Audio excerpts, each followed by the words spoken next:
Can we get everyone back in the main room, please?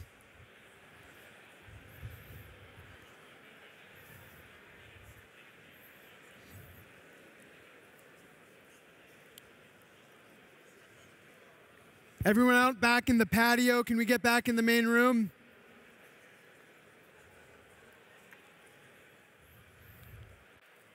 Let's go.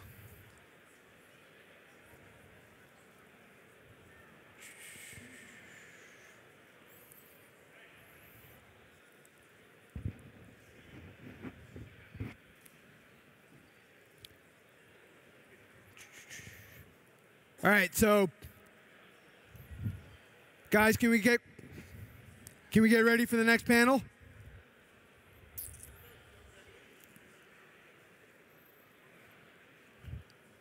Great. Well, it's my pleasure to introduce Mark Moore, who's become a great friend of mine. Mark, as you heard Jeff talk about Mark has spent 32 years at NASA before becoming an Uber employee just a couple of months ago. But even before that, Mark was crucial to helping us form a lot of our initial thoughts on the Elevate white paper. And he's here with us today to lead the eVTOL developers panel. And so without further ado, please welcome Mark Moore as well as the developer panel participants.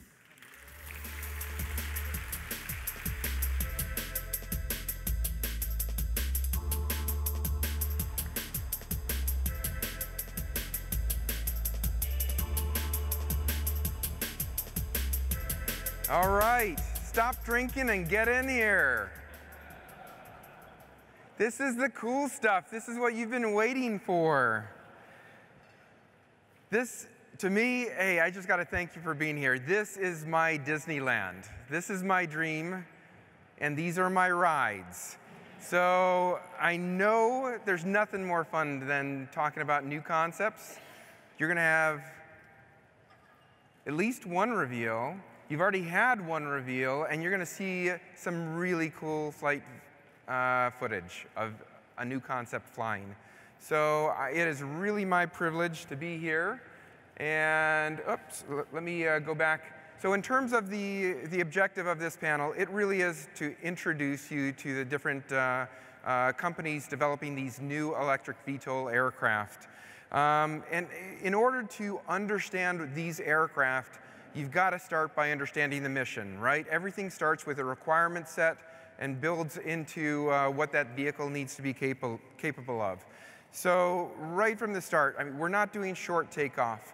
We're doing vertical takeoff aircraft. So that is a key discriminator.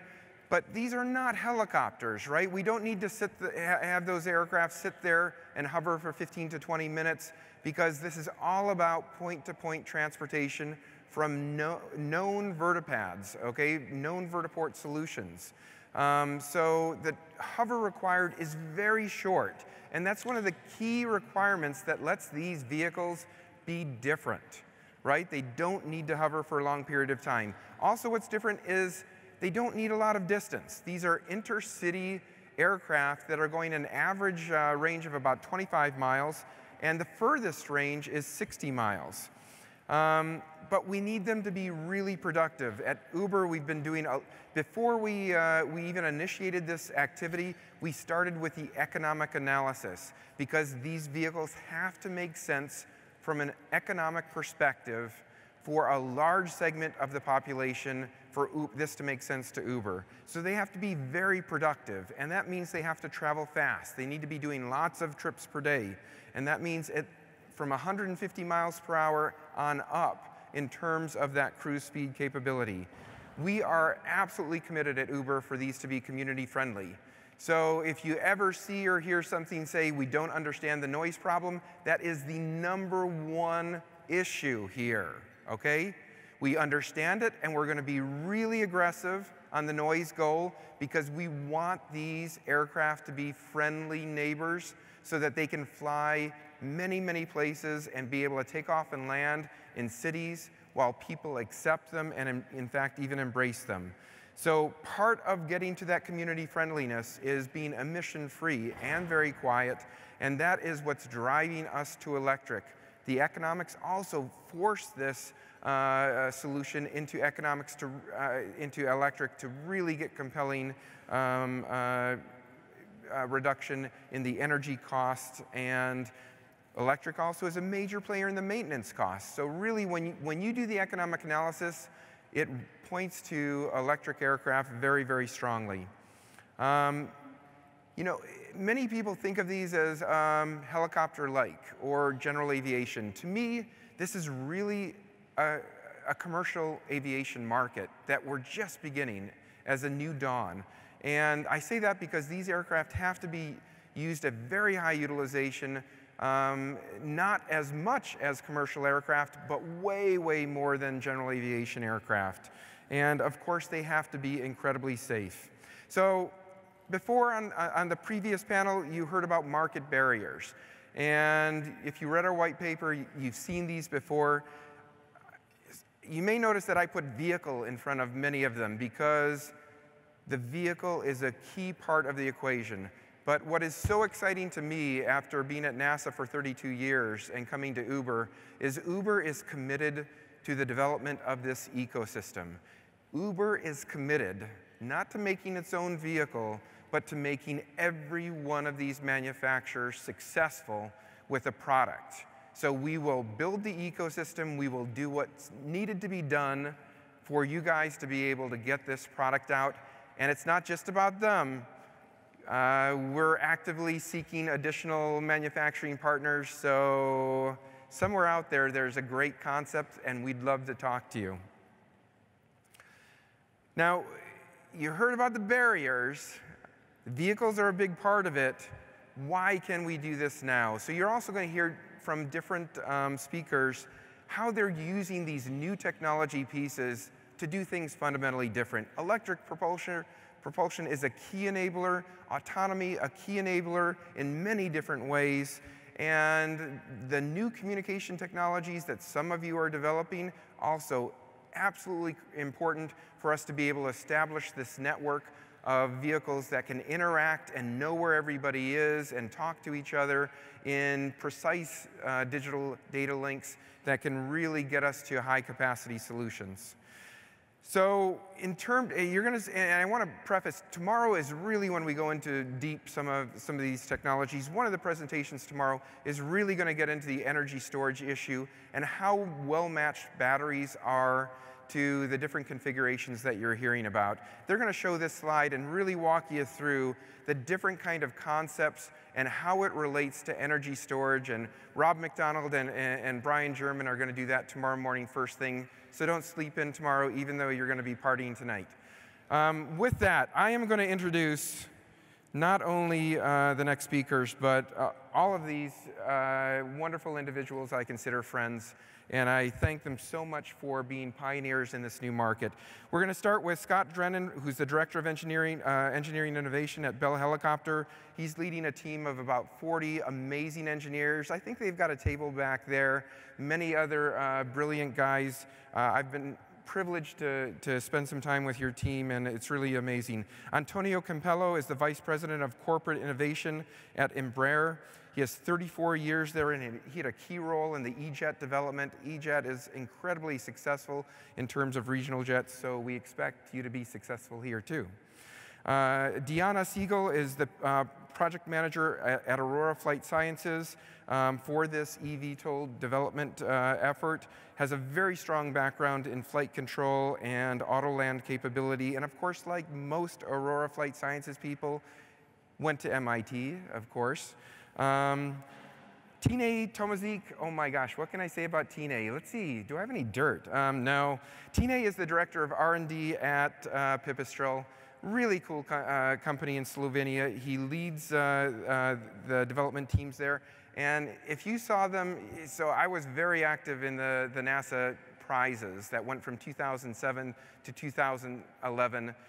Be careful of Pipistrel because they will kick your butt when it comes to a competition. They won every single NASA prize, including the largest aviation prize of all time, the Green Flight Challenge, $1.35 million. So you guys, everybody should be afraid of you. Jay Carter is the President and CEO of Carter Aviation Technology. He is one of the pioneers of slow-rotored compound helis and autogyros.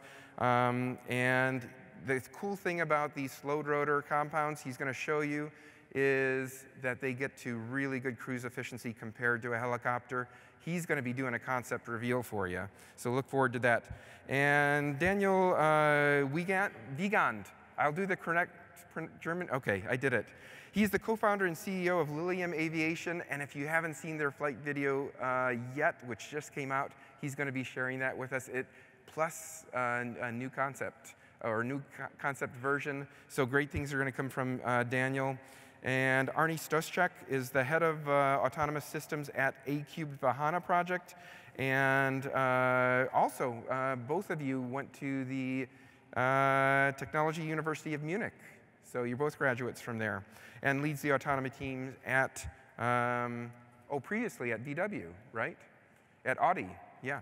Okay, so we'll jump into Scott, and please remember to use Slido. Get your questions ready for that. We'll do a discussion after we go through their presentations. Thank you.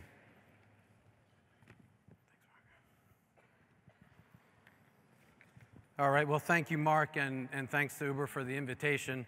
I love these new titles that we all have, but my favorite title is that I am an Uber driver. And I'm glad that Ross left. I didn't want to show him up at all, but it's really neat to be that. So one, I can understand my future customers, and that's the great part. The tough part is that Nikhil sends me texts every time I get 4 stars instead of 5 stars. It kind of makes it difficult. So Mark said we were going to talk about vehicles, but Jeff told me to talk about time, money, calm, and joy as well. So I'm going to try to add a little bit of that flavor into our design style at Bell and talk to you about those 4 pieces of the Uber mantra. So let me start with calm. The best way to be calm in one of these vehicles is to have them safe and certified. And there's a saying amongst vertical lift OEMs is that we don't compete on safety. So this is a great starting place for me to share our approach. And that is, let's all do our system safety analysis, our functional hazard analysis, our failure analysis up front.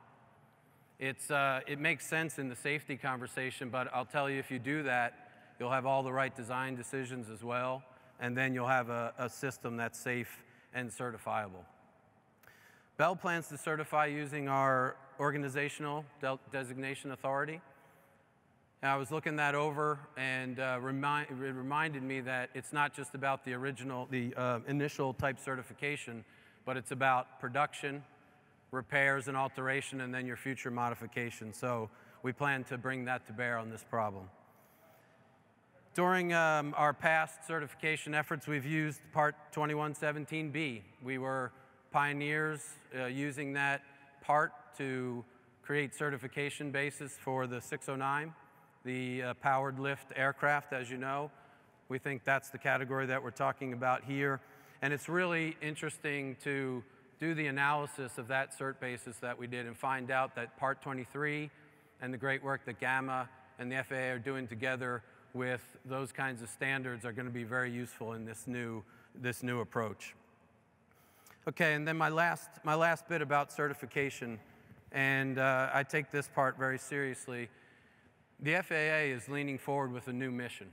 They've said they're going to lean forward towards innovative OEMs and that they're going to enable our concepts. I was a DER and an EFM for many years, and when I saw that, I thought that's a wonderful idea. But I felt for my colleagues at the FAA because that's a difficult task. And so it's our responsibility as OEMs to lean forward to them. And I want the FAA to know, and I've talked to Wes and Lance about this several times, that we're ready to do, call it a Pioneer Squared or a new project together whereby your engineers, your manufacturing folks, your quality folks can embed right inside our teams and develop this aircraft together outside the onus of a certification project, and then we'll do the certification project together after we've learned the challenges. So that's calm, and I think safety and certification will bring you that. Let's talk a little bit about time and money. So cost and affordability. are the two big items for saving time and money for our customers and for ourselves. Now, this doesn't happen afterwards. You have to embed in your designs cost and affordability right from the get-go. I think Brett will be proud of me for saying this, that where I come from, that's done in two ways. You design for manufacturing, and then you design for maintainability.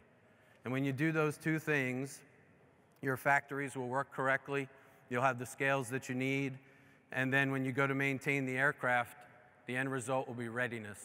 And then you'll be giving time to your customer rather than taking it away. So let me talk a little bit about joy as well. And this is the joy of the Bell design. We are going to have a modular, adaptable, and scalable design.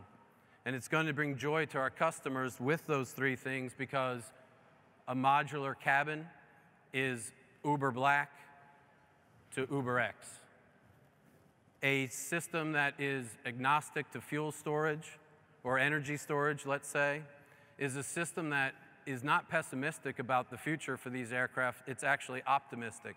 It's a system by which, if you prepare the aircraft the right way, it can be electric, hybrid electric, or anything that the future offers us. So that is a great segue into a couple examples of this idea, where if you're, say, agnostic to energy storage, it kind of leads you right in lockstep with cost and affordability. Because in order to be agnostic to that, you have to have a modular system. And if you use modular systems and you have a maintenance program that's based on LRUs that you can swap in and swap out very easily, your direct operating cost is going to go down. And direct operating cost for these aircraft is everything.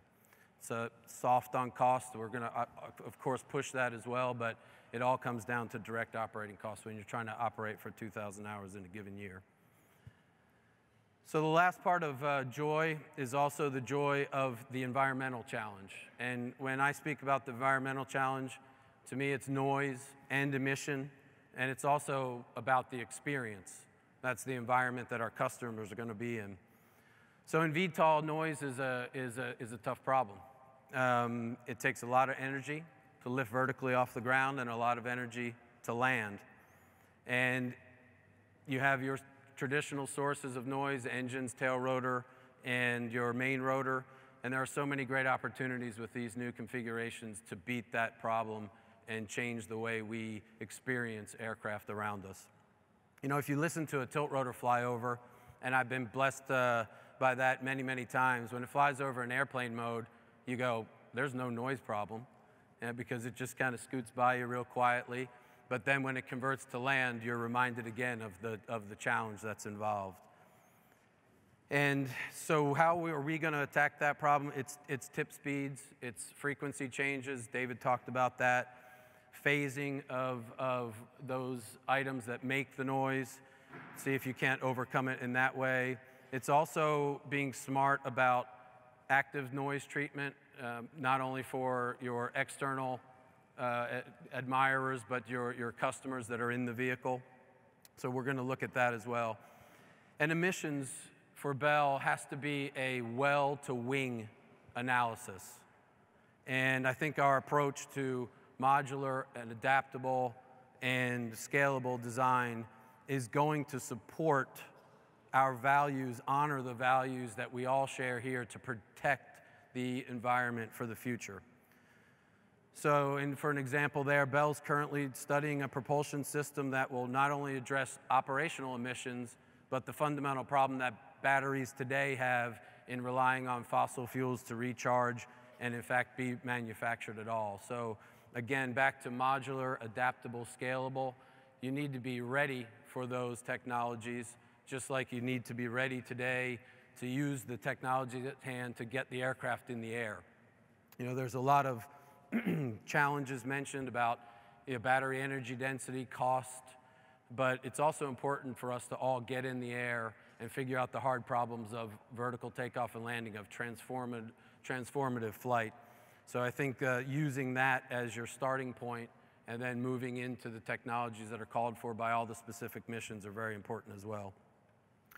Bell is also interested in using those 3 techniques to not just look at a point design, but maybe perhaps consider on-demand mobility as an urban air taxi mission, and then a commercially unmanned, military unmanned logistics mission that, again, if you keep scalability and modularity in mind, you can do all of those with one aircraft.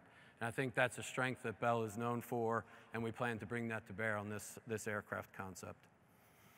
So let me close by encouraging you to try our VR rig outside. That's really a great joy experience, and it'll let you get a feel for our design, but more importantly, get a feel for the vision that Uber and Bell share together for what it's like to fly over that traffic and get from point A to B in your ride. So thank you very much.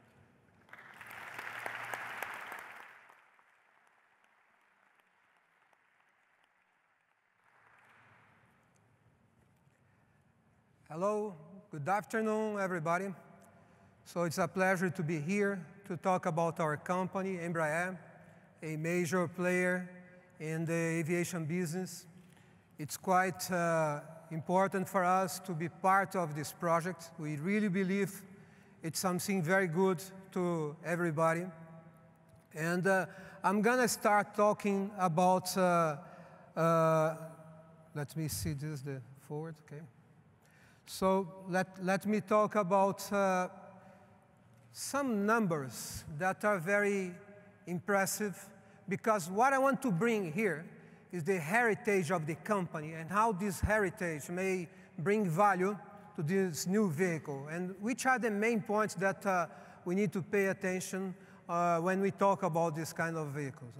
So looking at those numbers that we have accumulated along our life, like 46 million of flight hours and 145 million passengers every year that are transported by our planes. The numbers, they don't mean so much if we don't analyze what is behind that.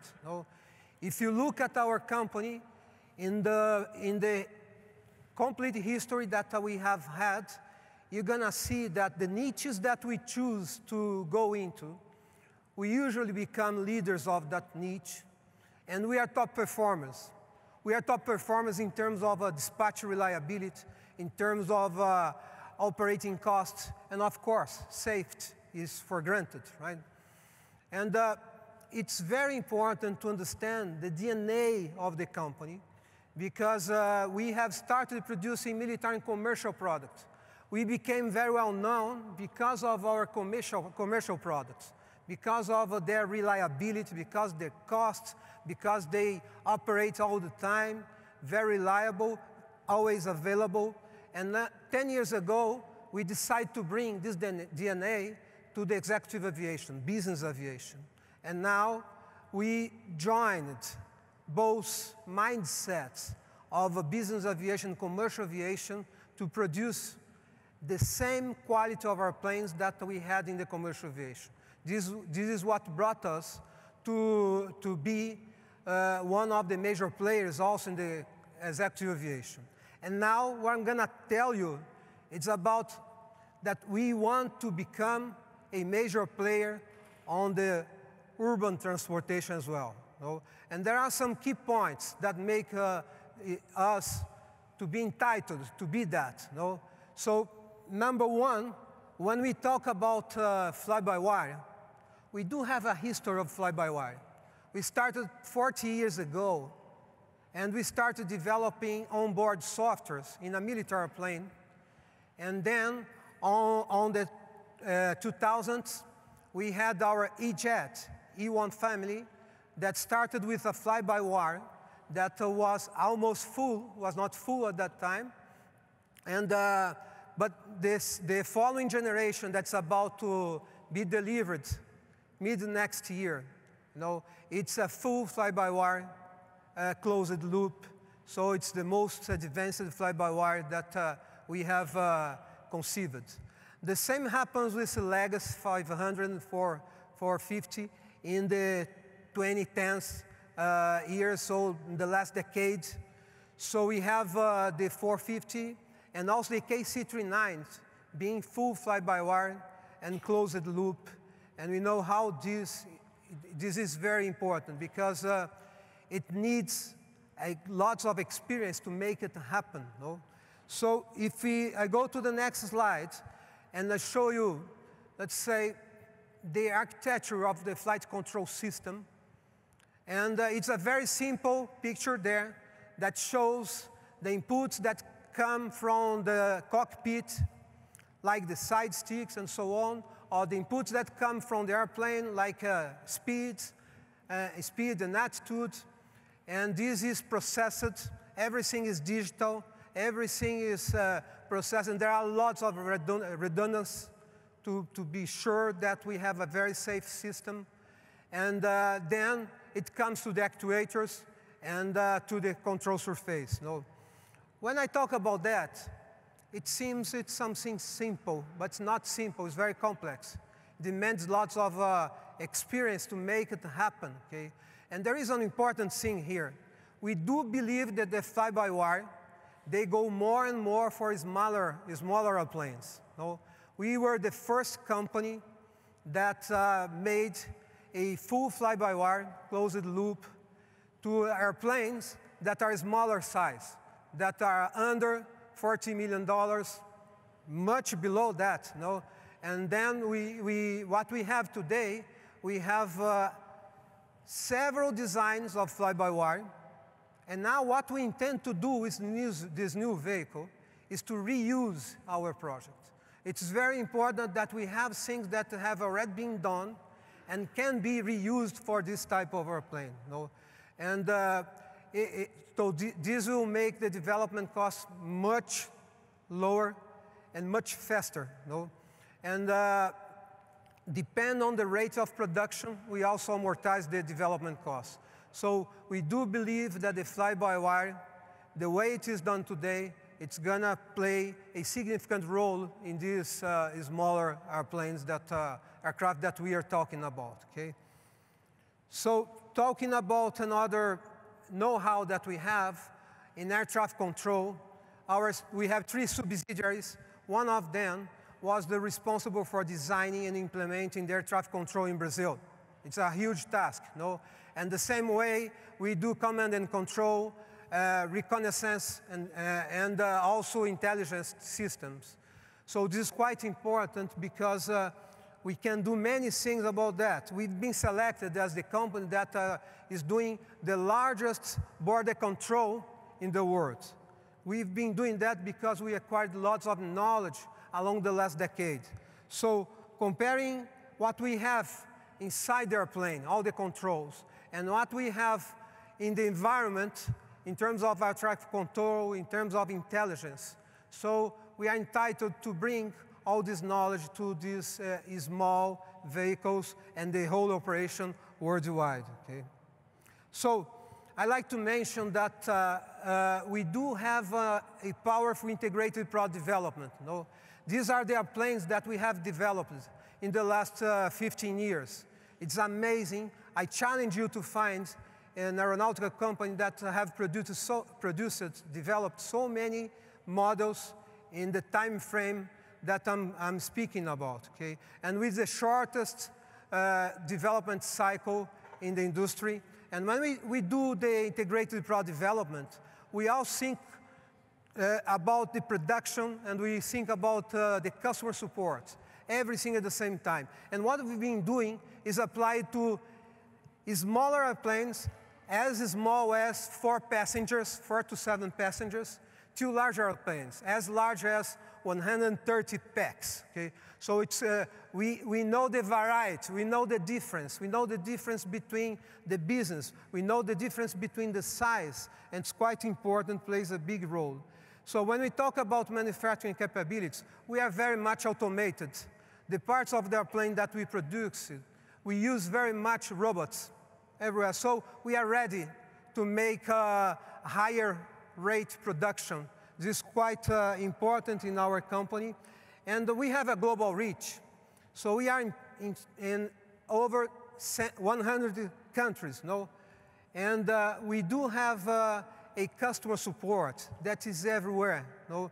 We have been awarded as the #1 customer support 2 years in a row for the executive aviation. This counts a lot because we do have 50 service centers around the world.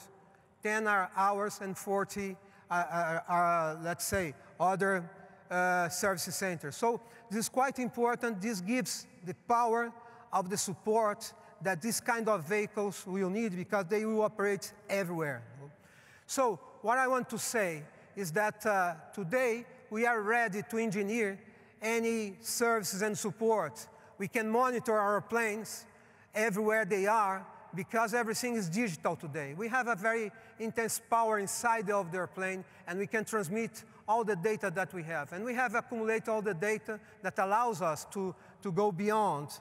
And one thing that I'd like to show you, this is our Business Innovation Center in Florida, Melbourne. This is where we are located now, and we have outposts in Silicon Valley, and we are going to open one in Boston.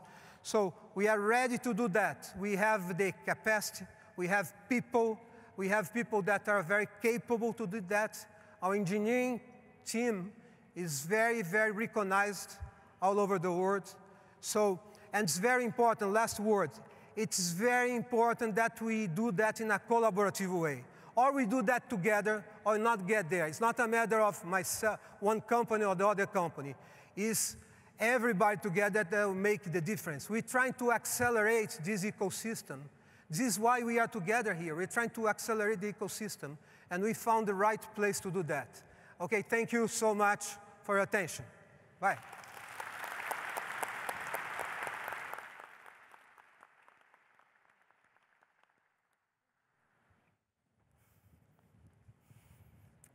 All right. So it looks like I'll get to kick it off with the concept reveals. My name's Diana Siegel from Aurora Flight Sciences. And what I'd like to do is briefly introduce the all-electric VTOL aircraft concept that we've been working on. John Langford, our CEO, has already showed a video of the concept earlier. So what I'd like to do now is talk a little bit about sort of like the vehicle design and also why we favored this concept over others. So very quickly, what does Aurora do? Aurora specializes in the design and development of autonomous aircraft systems. And over the 28-year history of the company, we've designed, built, and flown over 30 different designs of various shapes and sizes, including VTOL designs.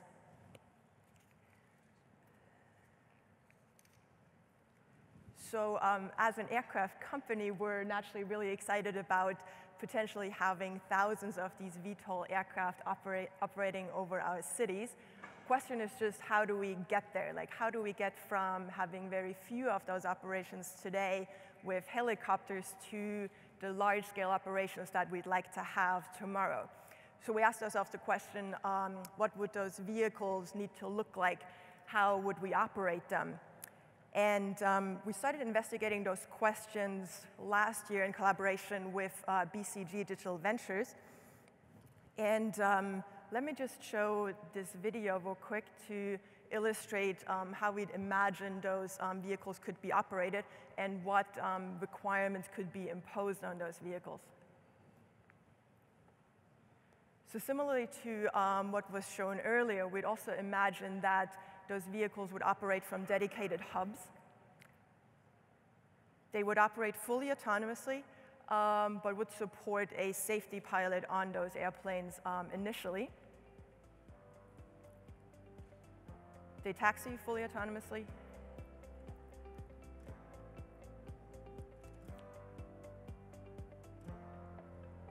Then they take off vertically. Don't really have to go very high. 50 to 100 feet is kind of what we're thinking about here.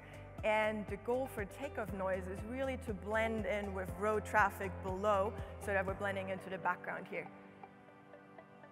And as soon as those aircraft transition into forward flight, the goal is really for them to be inaudible pretty much from the ground. We're thinking of speeds around 120 to 130 miles per hour for those kind of vehicles. And ranges, if you sort of look at urban commutes, we were thinking about 25 miles, probably on average, max trips, this trip length 30 to 40 miles.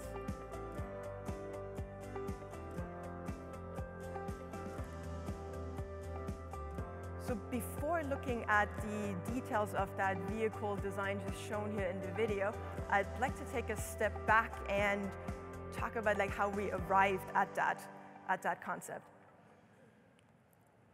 So clearly there's a lot of requirements to consider. Sort of next to the payload range and speed requirements, we want to make sure we're really quiet. We want to make sure we can make those vehicles available at relatively low cost, while also ensuring aviation-grade safety. And while there's many ways to get there, we thought the best way to achieve those requirements is by following 3 design principles. And first one is to keep it really simple. A simple design you can always realize faster, you can make it available cheaper, and it's going to be safer, and it's going to break less often. So keep it simple was a really important piece for us. Second was to design for efficient cruise. Since we're flying on battery power, we really don't have a lot of energy to waste, particularly not in the cruise phase, which is the longest mission segment. So designing for efficient cruise was important.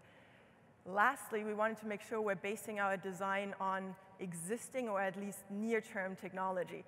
To give an example, like the last thing we want is to get ourselves stuck in a corner of requiring extremely high-performance batteries that may not be available commercially for a really long time.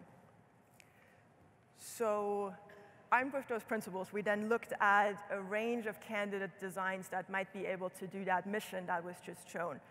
And along the way, we made 2 major design decisions that I think really shaped what the concept looks like at the end. First design decision was to include a wing, for the simple reason that a wing is just an extremely efficient way to make lift. It's easy to generate lift 3 times as efficiently with a wing as with a rotorcraft alone, which is going to translate into more range, which is important to us. So therefore, first decision was to have a wing. The second decision was to go for a separate propulsion system for hover and cruise. And what that means basically is you have separate lift rotors that are going to support the aircraft weight in hover and vertical climb, and a separate cruise propeller that provides forward thrust in cruise. We did look at options to integrate that propulsion system to have the same propulsion system for hover and for cruise, but that means you're going to end up tilting something. You either need to tilt the wing, you need to tilt the rotors, or you're tilting flaps. That's complexity that, looking at sort of our analysis, we felt like didn't buy its way onto the airplane. Yes, we could save some weight for the cruise motor by integrating those systems, but now you need to add weight for the tilt mechanism, and you're losing some propulsive efficiency for not being able to optimize those propulsors for their specific task. So decision was to stick with a separate propulsion system. So this is what the current design looks like that incorporates those design principles and those design decisions. So you see there's a wing that allows us to cruise very efficiently, and you see the separate propulsion system for hover and cruise. So you see the 8 lift rotors attached here to the 2 rotor booms, and you see the separate cruise propulsor in the back that's used for thrust and forward flight.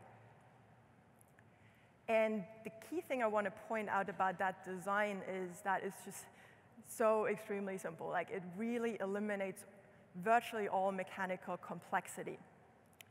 You have direct drive fixed pitch propellers, so the only rotating parts here are really the motor shafts and the rotors. There's no tilting, there's no variable pitch of anything. It's a very, very simple design. And we feel that is really important if you're considering production costs, safety, and reliability. So that was all nice and good so far, but before getting too excited about the design, we wanted to make sure that this design can transition well from vertical to horizontal flight, which has traditionally been the biggest challenge for any VTOL aircraft. So we built a subscale model to test that. And let me quickly show you a video from that flight test.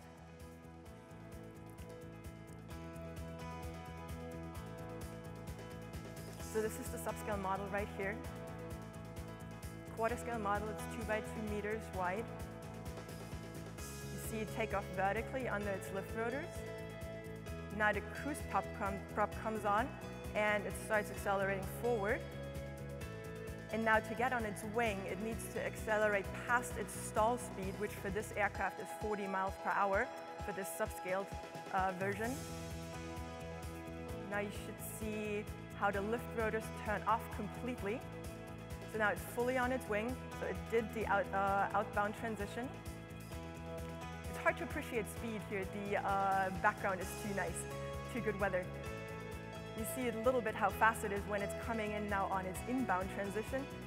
You see the lift rotors are back on.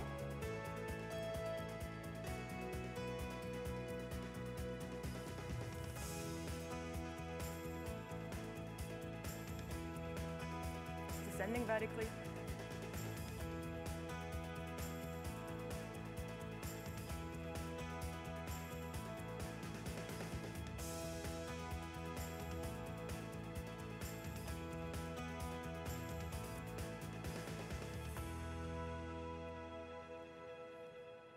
So after that successful flight test, we really felt like we have a viable concept here that can be realized near term because of its simplicity, and that we could also make available for a very attractive cost compared to much more complex designs. Thank you.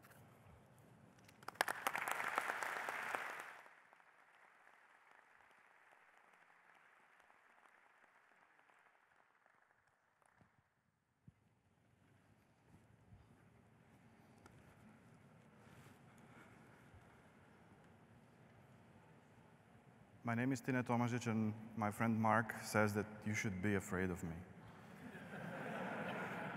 And that's right, because when we hit hard, and we leave a mark, but not in the sky. So here's a story of how Pipistrel sees VTOLs and how we plan to get to there in the next 3 years to demonstrate the envisioned missions here at Dallas and in Dubai. To us, it's about reducing risks through the building blocks we've already developed and extending their use and adapting them for vertical takeoff and landing applications. A short story about Pipistrel before. So I'm not sure everybody knows, but we started flying electrically 10 years ago, way before people started paying attention. And also, if I compare the number of the people in the room when I first made these presentations, it was about 10. Now it's about 500. So our metrics, people in the room per lecture, also goes up exponentially. So when did people start paying attention? In 2011, actually slightly before we embarked on a great race called the Green Flight Challenge, we were awarded the Lindbergh Electric Aircraft Prize for our powered sailplane at that time. And then a few months thereafter came the NASA Green Flight Challenge winner, for which we were actually nominated the Collier Trophy in 2012. PADA award came soon thereafter for the aeroplane design, but the year that really catapulted electric flight in general was 2016, when we were awarded the Bill Piper Award for Practical Electric Aircraft. So these are the awards that needed a runway. Now there's a new era coming. Hopefully the runway isn't needed. But we were off to a rocky start, just like this runway was. So the first aeroplane we flew electrically, 2007, was the Taurus Electro. It was the electrified version of its sister aeroplane called Taurus. You could guess it. And of course, it didn't work the way we envisioned it to work. It helped us identify things we could not even imagine before flying electrically. And the way forward was really interesting. In 2011, we built this ideal aeroplane for divorced couples. And it was a monumental feat 4 years after we actually embarked on this journey, because we quadrupled the range of the aeroplane and doubled its traveling speed. So it wasn't easy. And it was also the first time when the configuration of the aeroplane actually followed the advantages and disadvantages of electric propulsion. That's why it looks as funky as it does. In 2012, we realized our initial vision to perfection, almost. The Taurus Electro Generation 2 started shipping to customers worldwide. It was the first aeroplane we sold to real people, not to engineers. And that's what's really important in our experience. So this aspect should not be forgotten, how the regular users will react to technology that's entirely new. You have to know that when people started flying the Taurus Electros, there were no school for pilots who would fly electric aeroplanes. Every single pilot who sat in that aeroplane for the first time hasn't had traditional training done to even understand electric propulsion. Fast forward 2014, our second product started making its way to customers, and that's what I call the first practical electric aeroplane. The innovation there is not being smaller or a little bit less white than the predecessors. It's actually the ratio between flight time and charge time. So this is the first electric aeroplane out there which can be charged in less time than it spends in the air typically. So this is what makes them practical. 2016 was a very exciting year for us. Not only did we demonstrate successfully the first series hybrid powertrain that's certifiable, but we also flew the reincarnation of the ideal airplane for divorced couples, now powered by hydrogen, together with DLR, the German aerospace industry. So I want to tell you a little bit about this little airplane called the Alpha Electro. In some ways, it's better than rocket science, because we hope that this airplane will actually do something incredible. Do you know how many people actually have ridden a rocket to space? 536. It's actually more people than have flown electric airplanes to date. So what we are doing collectively is really special. And how did we come to there? We've developed active and passive scalable battery management systems. So now we can have battery systems which are quick to charge, which are replaceable, which are user-friendly, and are safe whether they are in the aeroplane or outside the aeroplane. So we can charge them at both locations. We developed our own control unit, which is like a motherboard in the aeroplane, talking to every single other component of the aeroplane, making them sync together. We've co-developed drive motors and gensets together with various companies, powering the aeroplanes from anything at a 20 horsepower to a 300 horsepower equivalent. So pretty amazing technology. In the process, we've more or less been forced to develop our own power controller, because off-the-shelf controllers have one nasty characteristic. They all stop functioning at the first sign of trouble. And this is exactly what you don't want to have in an aeroplane. So we had to turn the logic upside down. Special attention has also been paid to HMI, human-machine interface. Why? Because we learned very quickly that people simply don't understand electric propulsion. And we have to teach them while they're using it, because nobody reads the manuals. So it's really important how you communicate the status of the aeroplane to people. And lately, we've also embarked on an immersive VR, virtual reality simulator for training as well as development. This is the second aeroplane, which is now also starting its way to be produced. Pantera also comes in its hybrid variety with a hybrid powertrain. The reason why I'm showing it to you, because it showcases the capabilities we've built up in the company. So we have our own aerodynamic, tools for own aerodynamic efficiency calculations, which helps us build efficient airplanes. By the way, this airplane consumes more than less than 10 gallons an hour at 200 knots. So it's pretty amazing when you go around. Ergonomic cabin design, this is something we're known for. Our airplanes are comfortable, and if people are going to have a quality experience, this really should be a matter of attention. We've co-developed high-speed, low-altitude BRS, ballistic rescue systems. In other words, parachutes for the complete airplane. We think it's extremely important for the acceptance of these airplanes, including VTOLs, if we want to pitch this for everyday widespread use.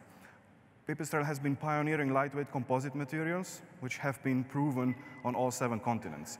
We're the only light airplane manufacturer having landed an airplane at Antarctica and actually come back. So it didn't stay there. We are an approved entity for design and production by EASA, which will help us certify these airplanes and future VTOLs way quicker. And when you talk about certification, electric airplanes are kind of like Siberian tigers. You can see them in zoos, in controlled environments, but the authorities have no idea how they behave in the wild. So this is why it's really important to work collectively, and this is why ecosystems like Uber is creating are so much different and better and have such importance for the future of widespread electric flight. Last but not least, our production chain has been established through decades of production, having produced more than 1,500 composite airplanes to date, and we currently produce more than one airplane every 2 working days. So coming over to the Uber's vision and our wish to integrate these building blocks to VTOLs. Obviously, there's things missing, but we like to hit hard, so we're thinking about them already.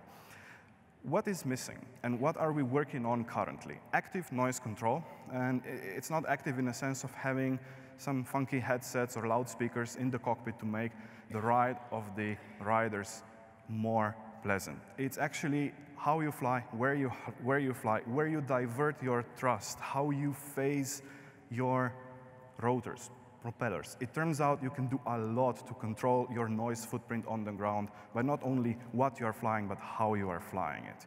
Simplified control vehicle principles.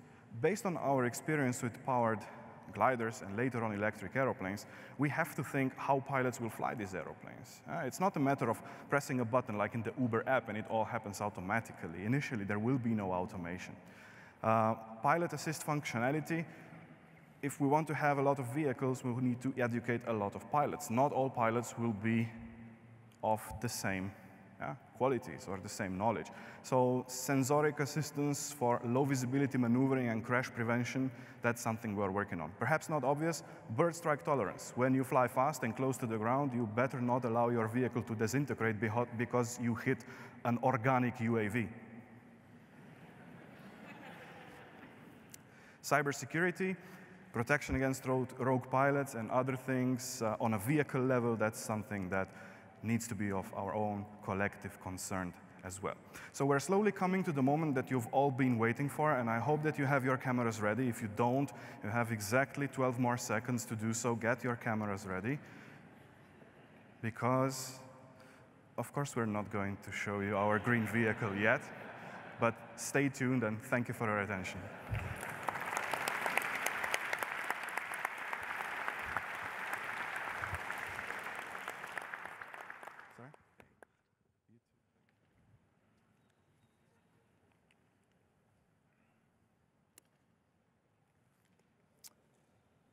Hello, I'm Jay Carter, founder and CEO of Carter Aviation Technologies.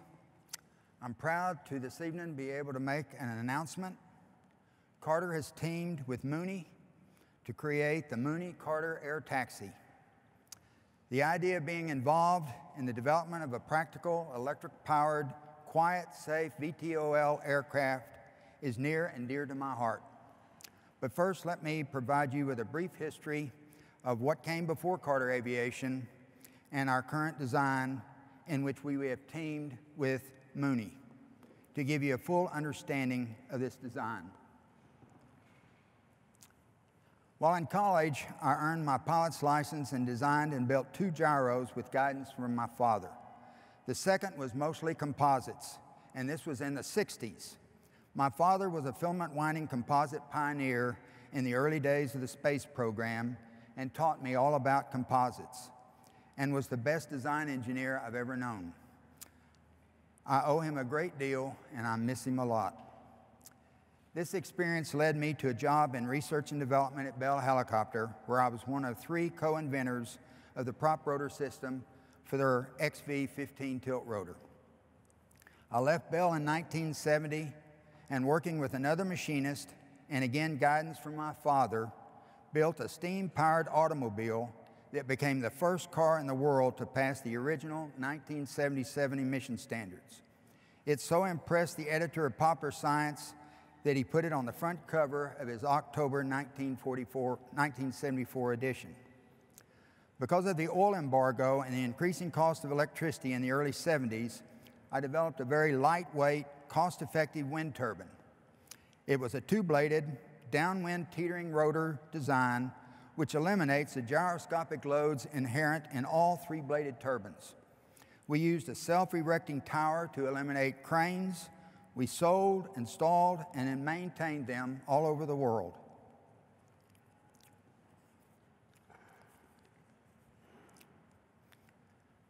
I sold the wind turbine company in 1992 and left the company in 94.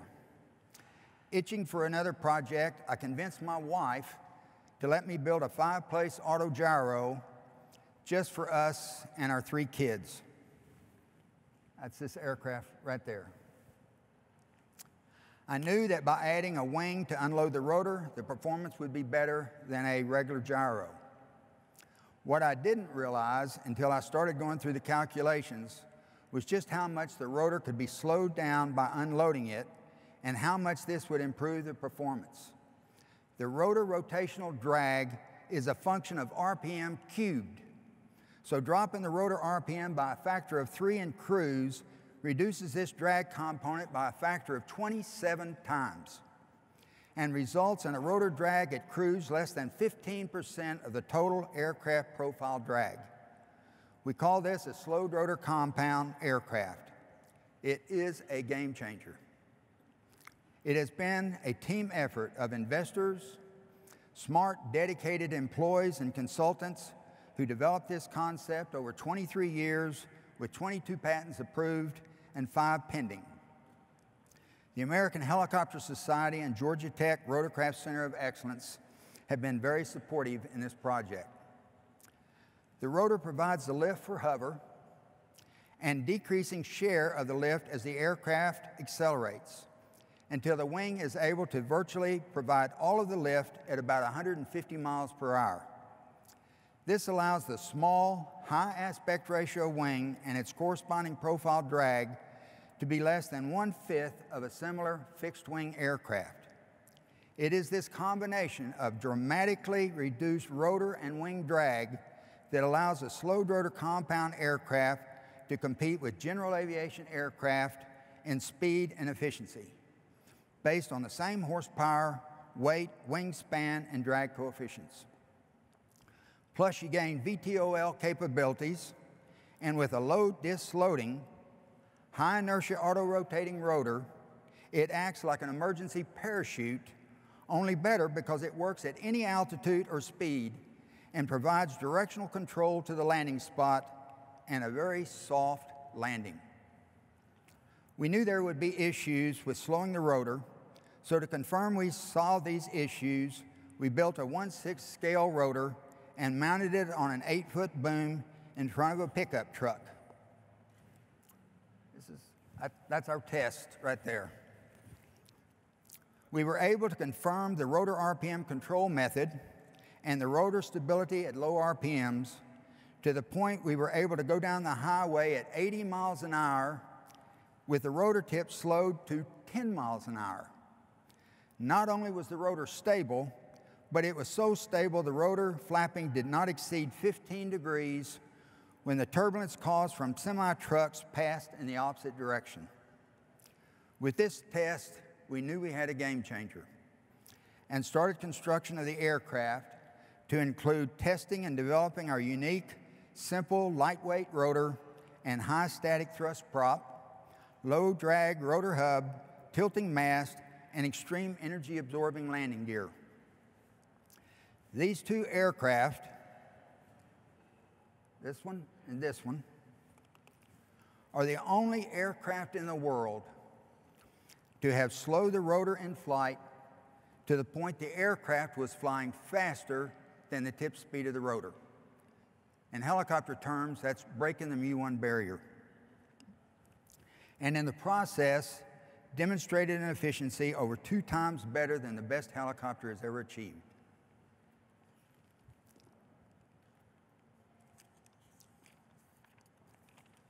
This is our preferred concept for the urban air taxi configuration. We evaluated many different concepts and compared them head-to-head with the Uber Elevate trade space. Note this aircraft has a 34-foot diameter rotor and wingspan for an efficient low dis and span loading. Also note the large 10-foot diameter pivotal tail rotor and propeller is used to counter the rotor torque during hover.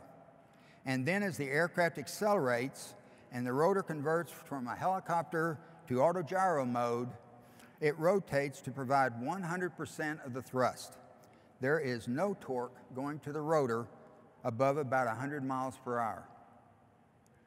The cabin is 54 inches wide for a very roomy and comfortable, luxurious passenger feel. Note that 95% of the population are smaller than the passenger size shown.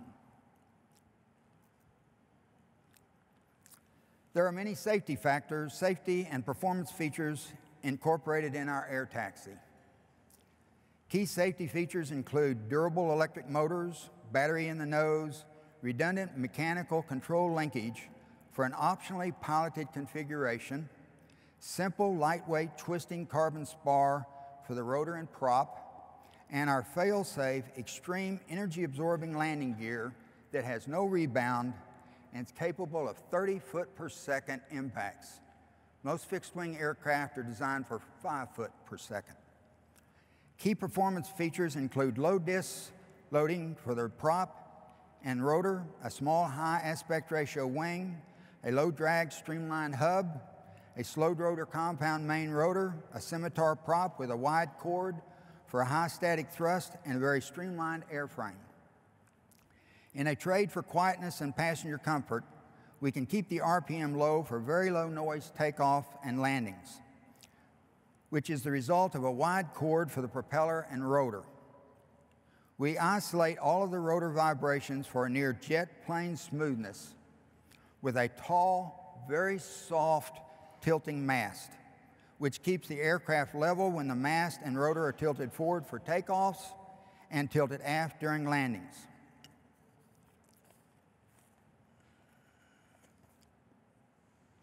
This slide shows key performance parameters and 2 graphs, which shows the effects of hover tip speed on empty weight and range at 175 miles an hour. We use drag coefficients based on experimental flight test data and not our expected improvements, which we think are significant. We selected an empty weight with batteries of 3,200 pounds so we could carry 800 pounds of payload or 4 200-pound people and keep the gross weight at 4,000 pounds. We sized the thrust drive motors to provide 175-mile-an-hour cruise at 5,000-foot density altitude. We used 300 watt-hour per kilogram energy density batteries. In Figure 1, you can see as we reduce the hover rotor RPMs, or the rotor tip speed, from 600 to 450 foot per second, the empty weight without batteries increased by 213 pounds to 2,213 pounds. On Figure 2, we reduced the tip speed from 600 to 450 foot per second, and the range at 175 miles an hour also dropped by 46 miles to 113 miles. We feel these compromises are worth the quieter operation for takeoff and landings.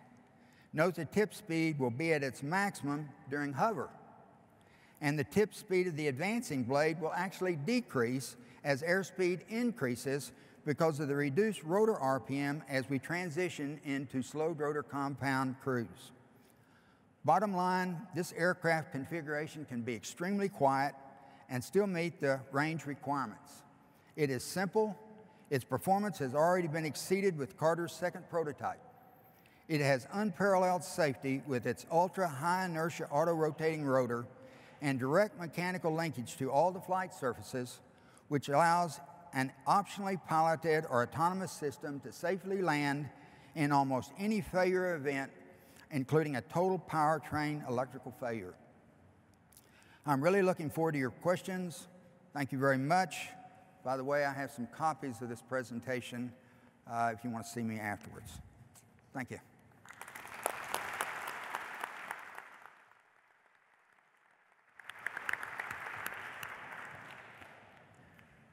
Hi. First of all, thanks a lot to Jeff, Nikhil, and Mark for inviting me to this great event. It's an honor and a pleasure for me to stand here on stage and share the vision we have with you and to see that there is so many people in the room having exactly the same vision like we have it. At Lilium, we believe in a world in which everybody can fly anywhere, anytime. And it is our company's mission to turn that dream into reality.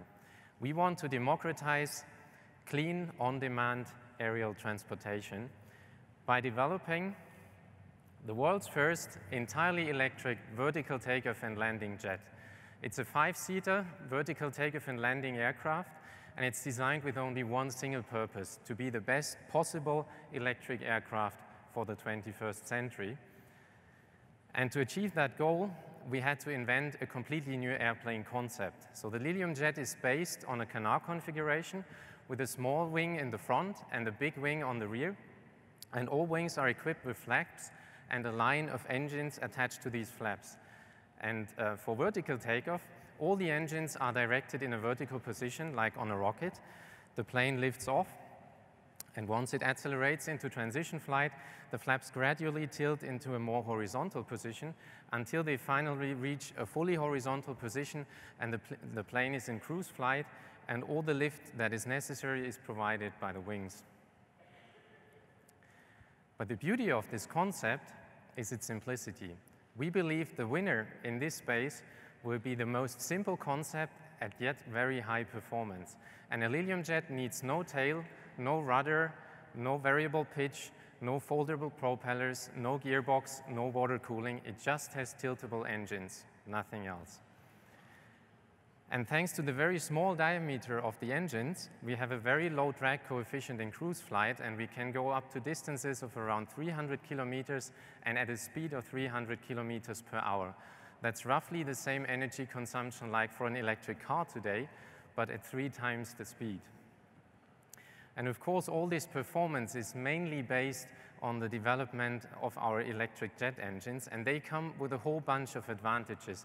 First of all, they have very low vibration, so they run very smooth like an electric motor.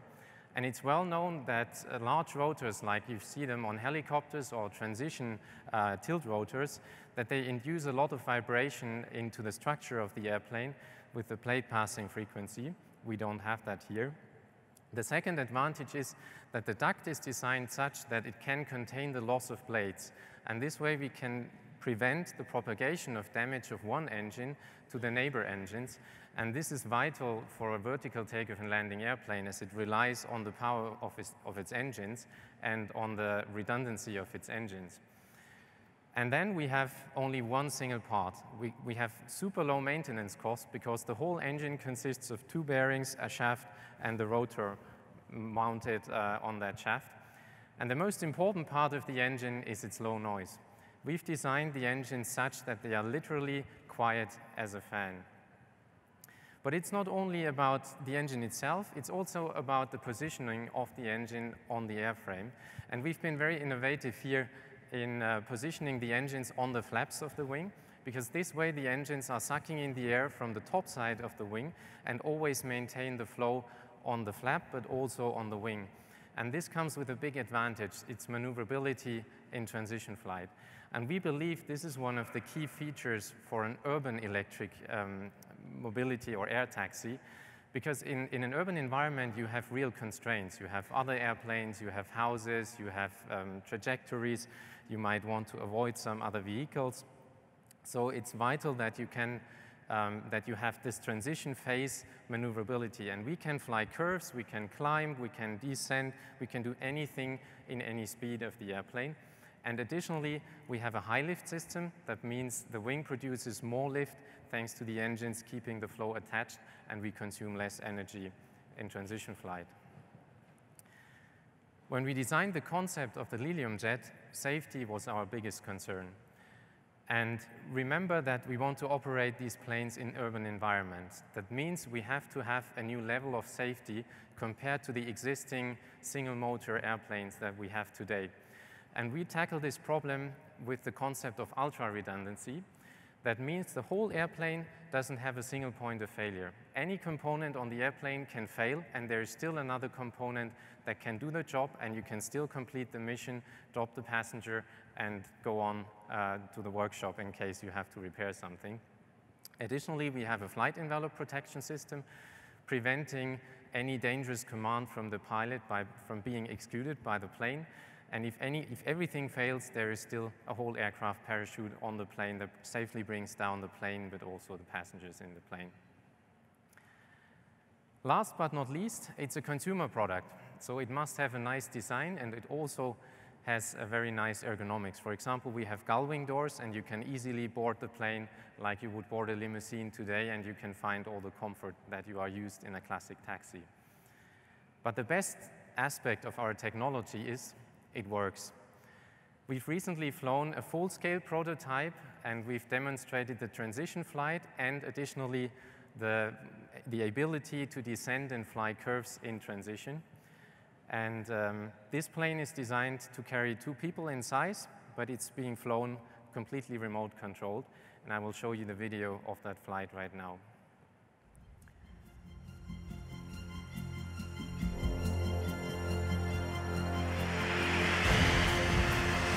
So you have an airplane that takes off vertically like a helicopter.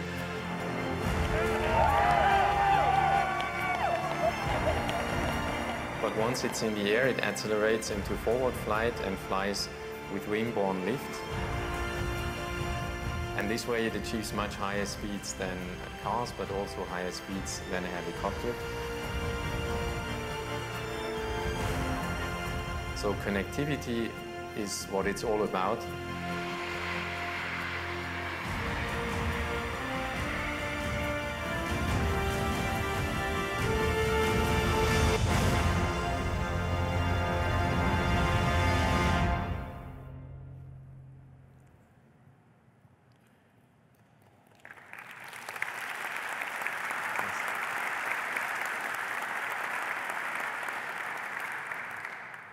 Thanks a lot.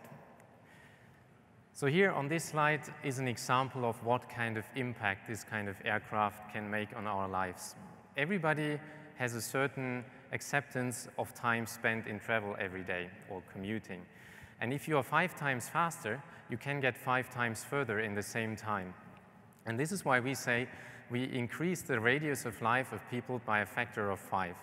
And the impressive thing is that the surface you can cover is actually increased 25-fold. That means if you have a transportation system like this, you have 25 times more possibilities and connectivity in life. And this is about the same step change like the step from a bicycle to the cars we have today. And this will make a big impact on our lives and the cities and everything we do every day. And here's the roadmap we want to follow. First, we will have pilots on board and fly in existing legislation. Then we will have an automated system with still pilots on board, validating the safety of the system and getting data. And the last stage will be that there's a fully automated system with only contingency pilots on the ground. That means maybe 1 pilot for 50 people. And we believe that we are at the dawn of a new industry, an industry that one day could become equally important as the automobile industry is today. And we see a diverse ecosystem growing, and there's no better place to see that than here in this room. And there's going to be vehicle manufacturers, many of them. There's going to be component manufacturers, charger manufacturers, cities, booking systems. There's a bunch of companies working together, and the more we collaborate together, the more prospering and the faster this ecosystem will grow, and the more prospering the marketplace will be. And this is my message to everybody in the room. Let's collaborate and let's make this thing real. Lilium was founded in 2015, so we're a quite young startup. We're 45 international people right now. We're picking up speed, hiring the best people from all over the world. And we hope to be around 100 people by the end of the year. And we're based in Munich, the home city of BMW and Siemens.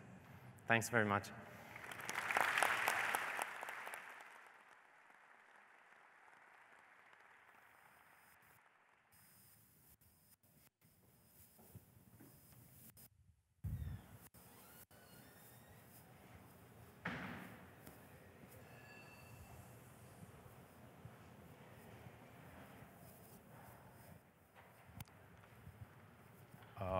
I'm head of autonomous system at Airbus A-Cube, and yeah, thanks for being here.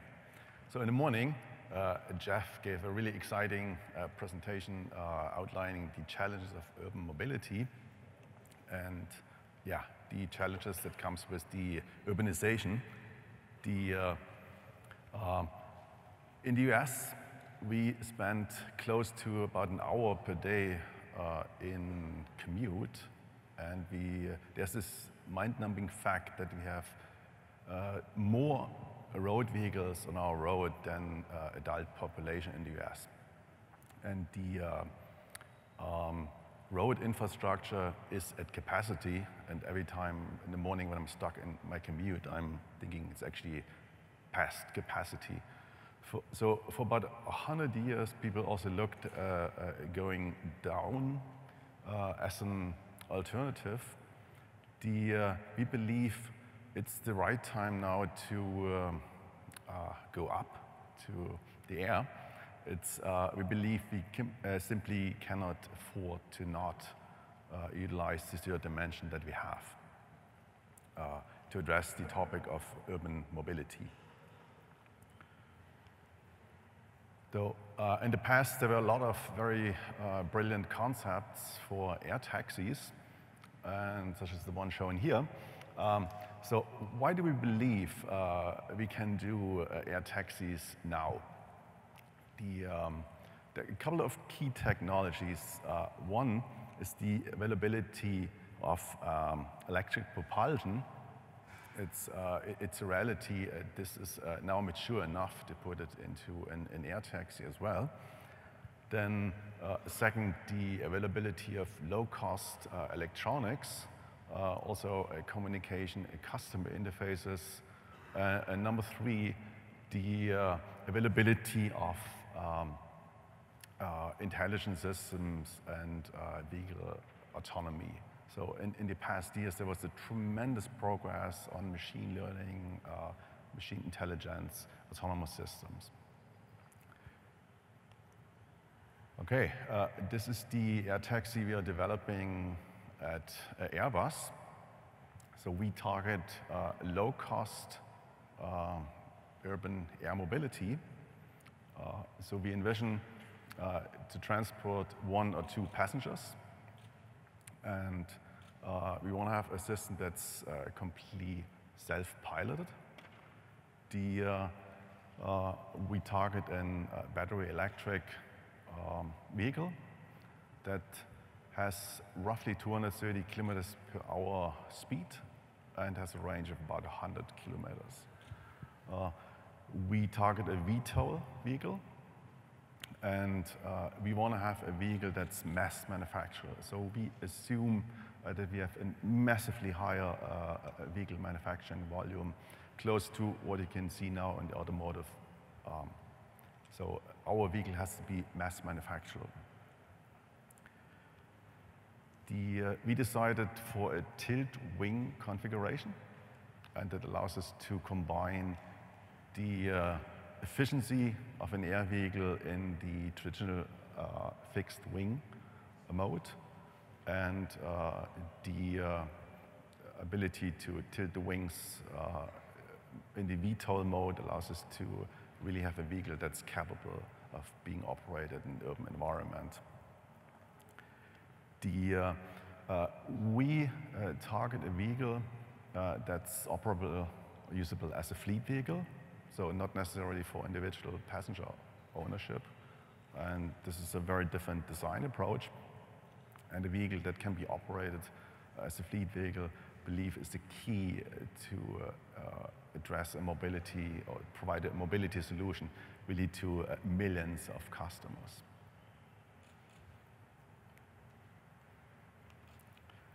So the development of that vehicle, so we're not just doing a nice PowerPoint and animation. So we actively develop that vehicle. We develop it in California, Silicon Valley. And so we are getting parts as I speak. We achieved several subscale flights And by the end of the year, we want to have a full-scale air vehicle operable for first tests.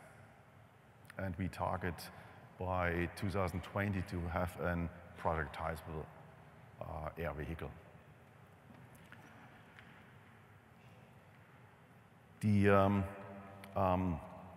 We also started interacting with the FAA to understand and discuss what's the path towards certifiable air taxis.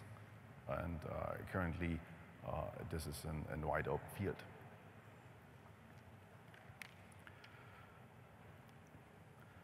Okay, so we drilled a little bit deeper on the question, what are key enablers for urban air mobility, particularly comparing traditional helicopters, then moving to VTOL vehicle, electric vehicle, and then to a self-flying electric VTOL. And the first aspect is safety. So there are several studies that roughly 70% of the aircraft accident are attributed to human error. And so what we know is that with the successive introduction of autonomy or semi-autonomy in aircraft, the number of accidents are already significantly reduced. And we believe going to self-flying will enable us to develop a really, really safe system. Then next topic is affordability. So the combination of an electric propulsion and self-piloted operation allows us to significantly reduce costs down 70%. And it's mainly costs for maintenance, for energy, fuel, and also for labor. And lastly, the aspect of scalability. So we target a system to serve roughly 1 billion flight hours a year. And so how can we achieve that? So if you would want to have pilots operating, then that translates into roughly 700,000 pilots that we would need. So currently we have in the US about 24,000 active helicopter pilots. And so basically we're off by orders of magnitudes. So can we just have a lot of people getting a license? Yes, we could, but it's about 1,500 flight hours that you need for a commercial pilot license. So this is also not a really a scalable solution. That's very different than, say, in automotive or cars, where basically it's about an hour to get your driver's license. So that's a good segue to the topic cars. So living and working in Silicon Valley, that's a place where almost all car companies develop their autonomous cars. And so driving to work, every day I see autonomous cars driving around me. And so a very natural question is to look at, can we just take whatever it's in an autonomous car and put it into a self-flying aircraft? There are a lot of commonalities between autonomous cars and a self-flying air taxi. It's a system that's subjected to very stringent safety requirements, regulations. So there are a lot of very common similarities regarding to hardware and software approaches. Now what's different? For a self-driving car, if you basically, the first self-driving car, you basically have in the US 260 million human-driven cars around you. So the safety of that car is pretty much defined by whatever it's around you, which is a very, very difficult problem to achieve. And looking at air taxis, yeah, it's pretty much an empty space. If you walk out of the building and look around, there are a lot of pedestrians, a lot of cars, but there are not a lot of things flying above you. Second, rules. So for a car, there is a very, very detailed system of rules. Don't make a left turn here, only 30 miles, lane markers, all of that what you need to have basically pack a lot of vehicles in constrained space and to enable some type of interaction. Looking at air taxis, yes, there are some rules in aerospace, but few of them are applicable to the topic of air taxis, particularly how many vehicles can you pack in a given volume, in a constrained volume. Then next, the topic of scalability. So an autonomous car, basically, they have to compete with a ground infrastructure that's already pretty full. So an air taxi, yeah, there's a lot of open space on top of us that we can go. So what does it mean? It's basically we have the opportunity, the tremendous opportunity of a clean slate approach to develop a system that is safe, that's scalable, that's available, and that can really solve a problem. And that's a rare opportunity to have this clean sheet approach. Good. So looking,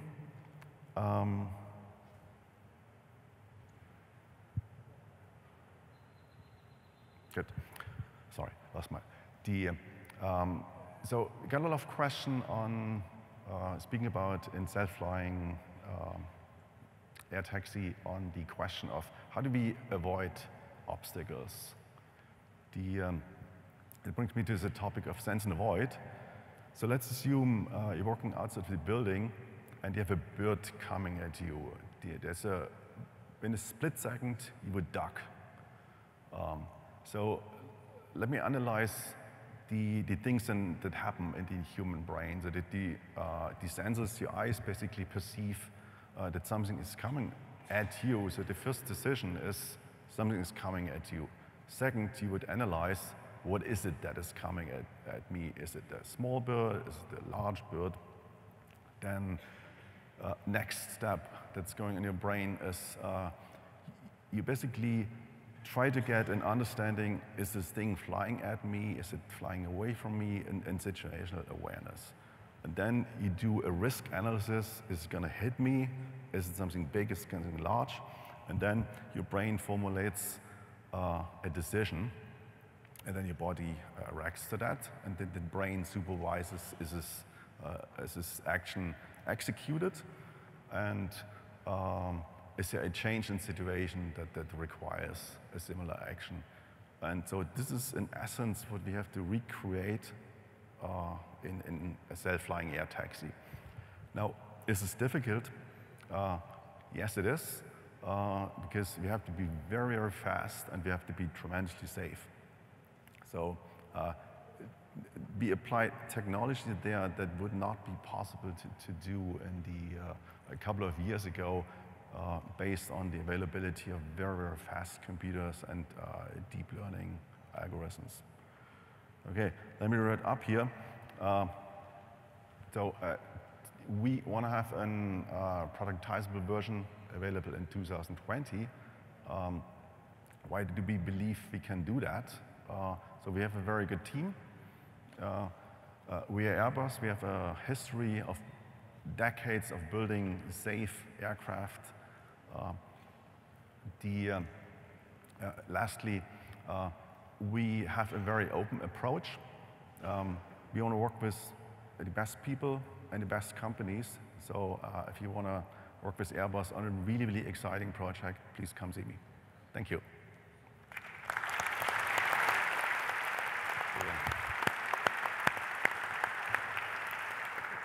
Let's take some quick questions.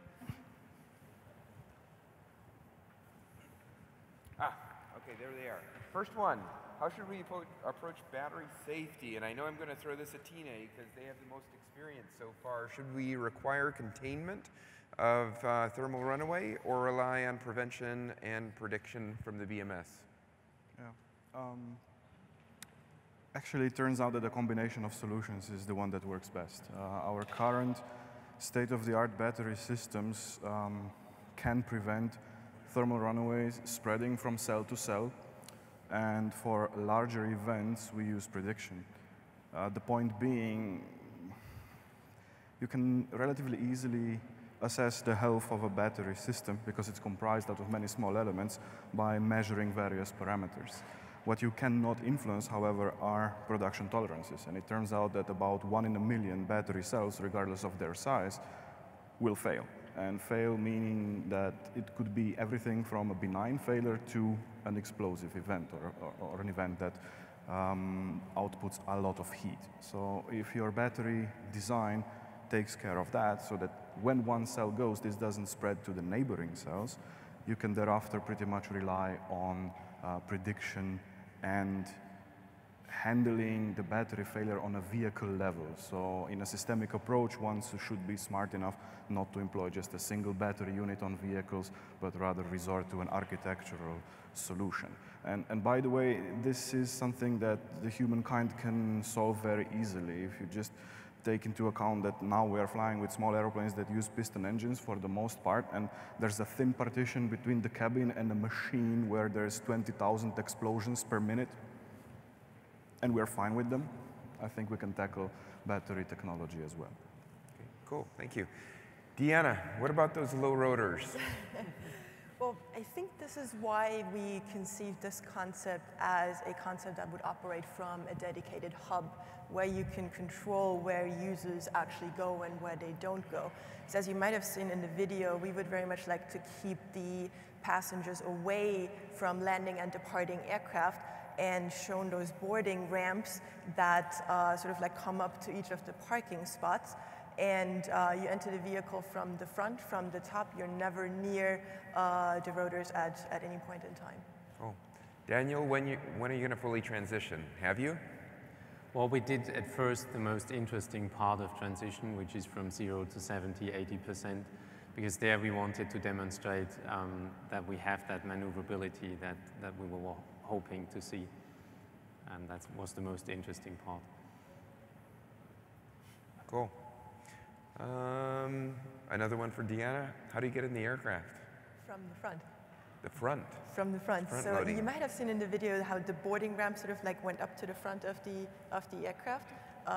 So the doors were kind of open clamshell-wise, and you just go right in. Like that also makes it very easy for handicapped access. It's no climbing up anywhere. You just go in straight and sit down. Cool. I think we're going to have to cut it there to get to the next session. So thank you very much, panelists, for showing your concepts and talking about the future.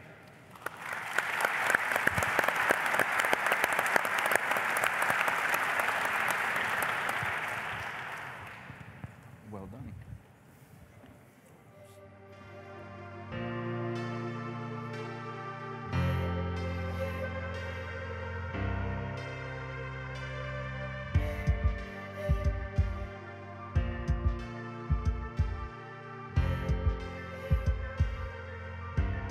Please welcome to the stage the Vice President of Development for Aviation Capital Group, Udvar-Hazy.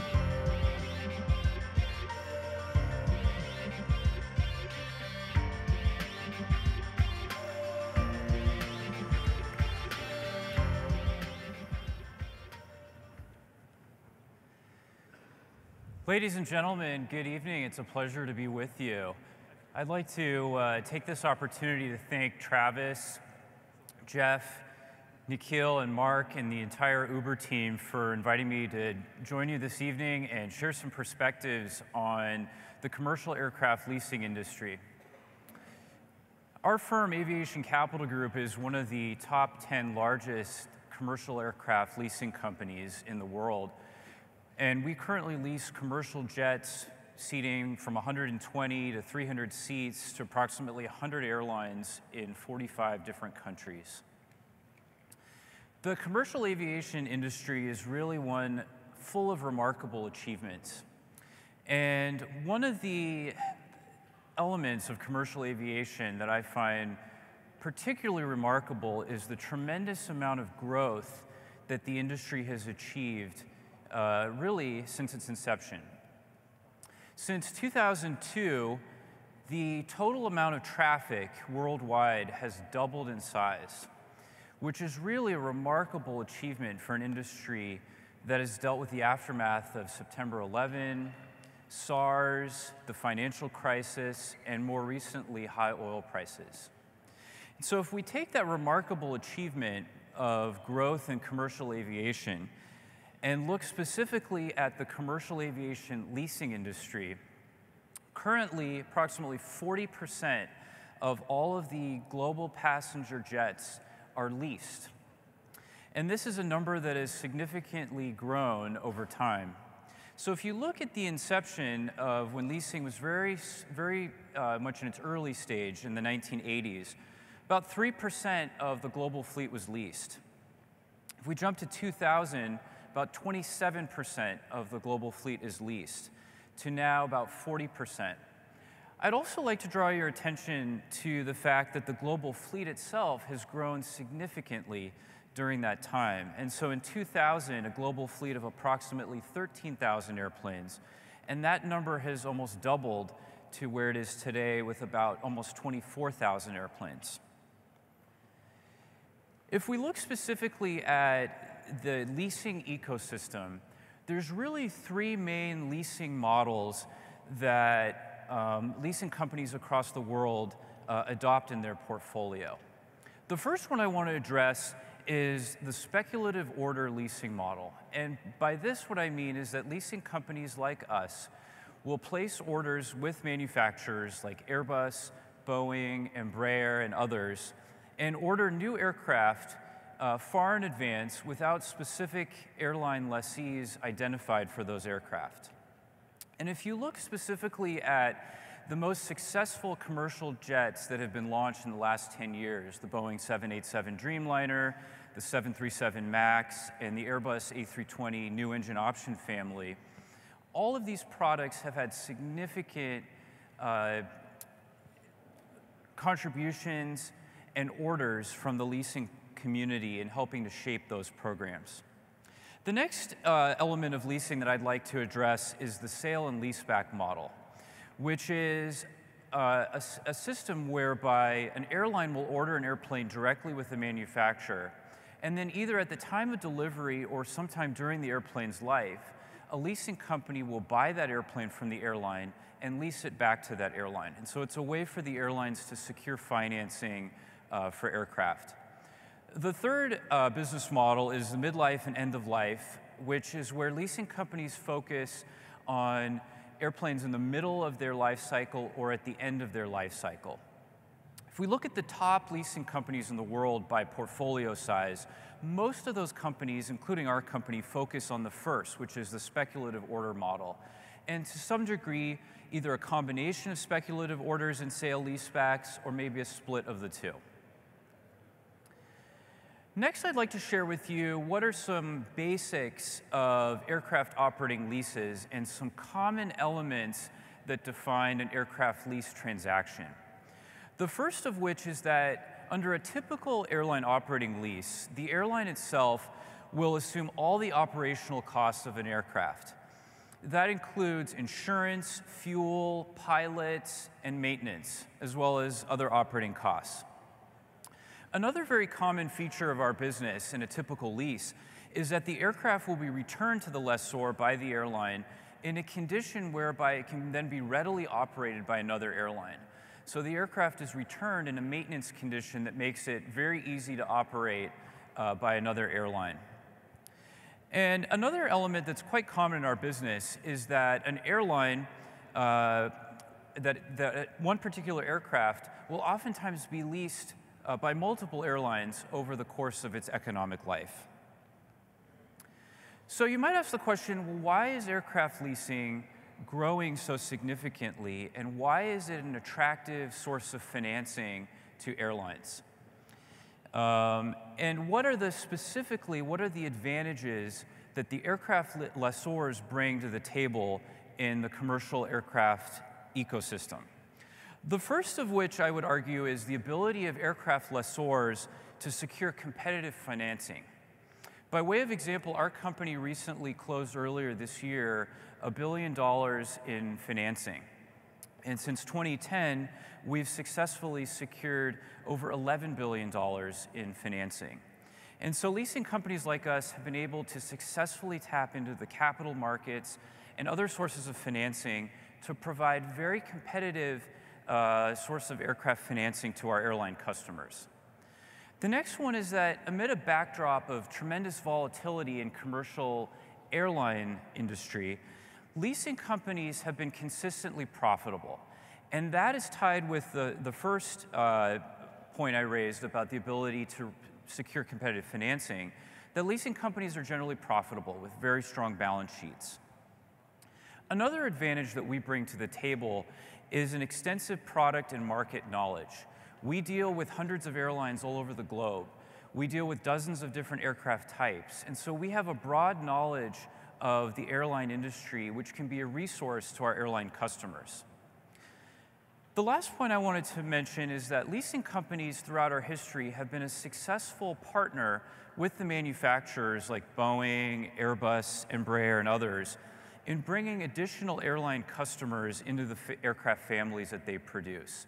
So we may lease an aircraft to an airline, introduce them to a particular type of airplane, and later on that airline may buy airplanes directly from the manufacturer. And so there's many examples of where the leasing companies have seeded the market and enlarged the customer base of different families produced by the manufacturers.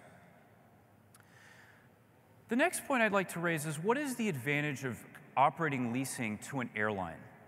And the first point I'd want to mention is that lessors can oftentimes offer earlier new aircraft availability than the manufacturers themselves. And this goes back to the point I raised earlier that many lessors engage in the speculative order model, which means that leasing companies are ordering new aircraft types far in advance and can offer positions that they have on firm order earlier to an airline than what may be available directly from a manufacturer. And we're definitely seeing that in today's market, where the backlogs are at record high for commercial aircraft. Another positive element of leasing is that it eliminates the ownership and residual value risk for airlines. Many airlines don't have the resources to readily trade or dispose of older aircraft, whereas leasing companies do. And finally, as the industry grows and airlines are expanding worldwide, we're really seeing airlines looking to leasing as a very efficient source of financing to acquire the latest and most advanced technologically and fuel-efficient aircraft. And we've seen this be especially prevalent with fast-growing airlines, particularly in emerging markets around the world. So the next point I'd like to raise is, what are the common elements that make a successful leasing asset? And the first thing that I would argue is that any successful leasing asset needs to have a large global customer base. If we look at the most ubiquitous commercial aircraft on lease today, the Boeing 737 and the Airbus A320, these aircraft have very large airline customer bases, about 200 airlines operating these aircraft families. And so that's a very attractive element to leasing companies, because we can readily lease this equipment to a wide array of different airlines around the world. And also that it's not just geographically limited. All across the world, these airlines are flown. The next point is a strong residual value.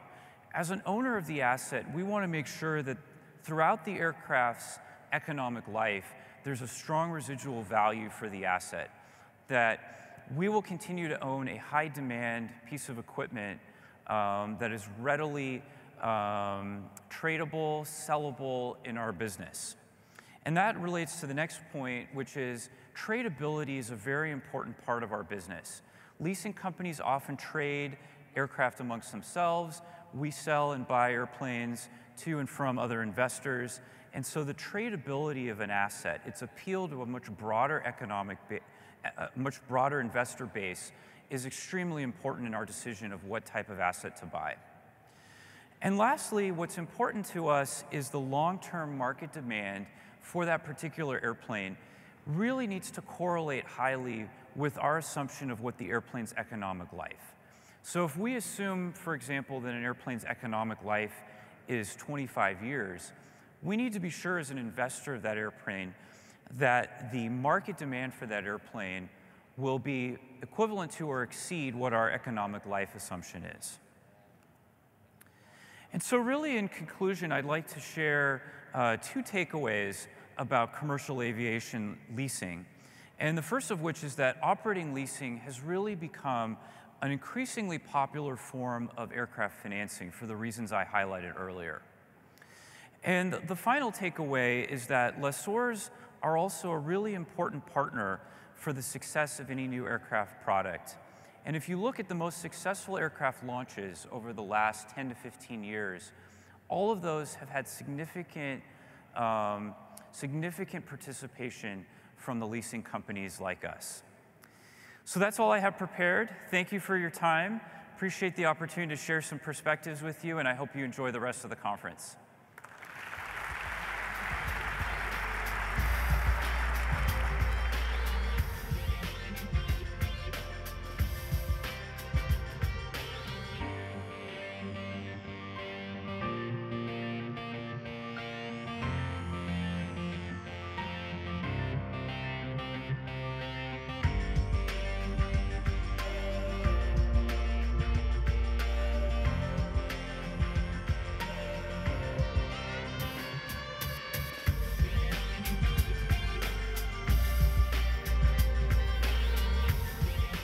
What's up?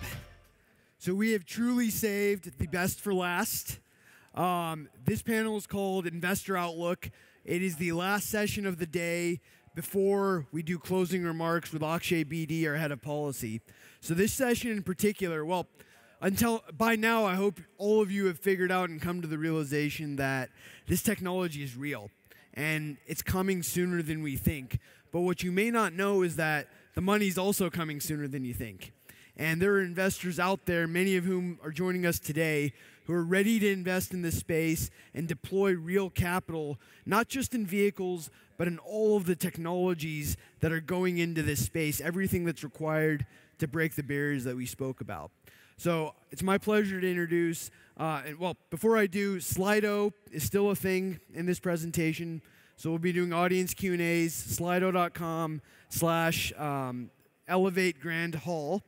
You can submit Q&A, and Cam, the moderator, will ask questions until all of you guys get too hungry and want to go to dinner. So introducing Cameron Percher, Uber's Vice President of Corporate Development, who will be our moderator for the panel today.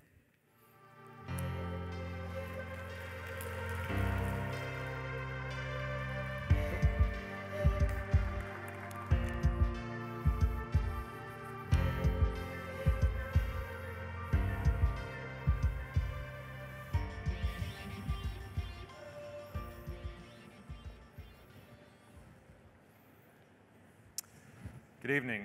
I'm Cameron Percher, the VP of Corporate Development at Uber. I've been at Uber a little over 3 years, and in my early days, Jeff Holden and I worked together on the Carnegie robotics deal that helped launch our self-driving efforts. We've come a long way on the self-driving front since then, and I'm equally excited to be working with Jeff and the team in the early days of Uber Elevate.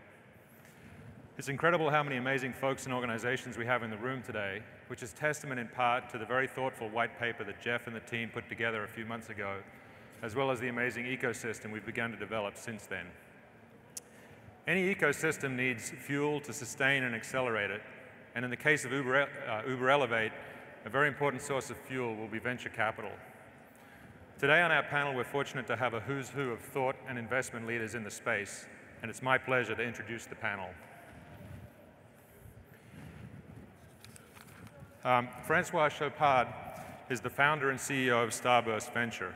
He has over 20 years of experience in strategy consulting, entrepreneurship, and business development. He founded Starburst Accelerator, the first incubator accelerator dedicated to aerospace startups, with $200 million to invest over the next 3 years globally. Francois specializes in the aviation, aerospace, and defense industries, featuring high-stakes technology, and he has wide experience with innovation-related issues. Prior to Starburst, Francois was in Impulse Partners, and prior to that, a partner in the Paris office of Oliver Wyman. He was also founder and CEO at Arendi Consulting. Francois received his MS from Supélec in France.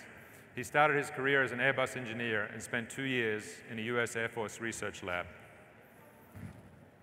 Alex Asali is an entrepreneur partner at Atomico. He was the founder of Jawbone, the industry leader in mobile lifestyle and wellness products, most recently serving as its chairman until 2015.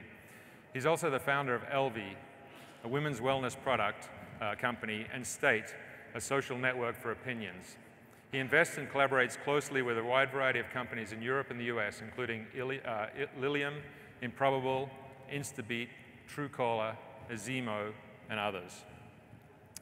Bilal Zuberi is a partner at Lux Capital. Lux is investing in emerging science and technology ventures at the outermost edge of what's possible. Bilal has led several of Lux's investments, including ones related to the field that we're talking about today, such as AirMap, which provides airspace data for drones, Sci-Fi Works, a drone maker, and Orbital Insight, specializing in advanced image processing and data science. Before he became an investor, Bilal was an entrepreneur.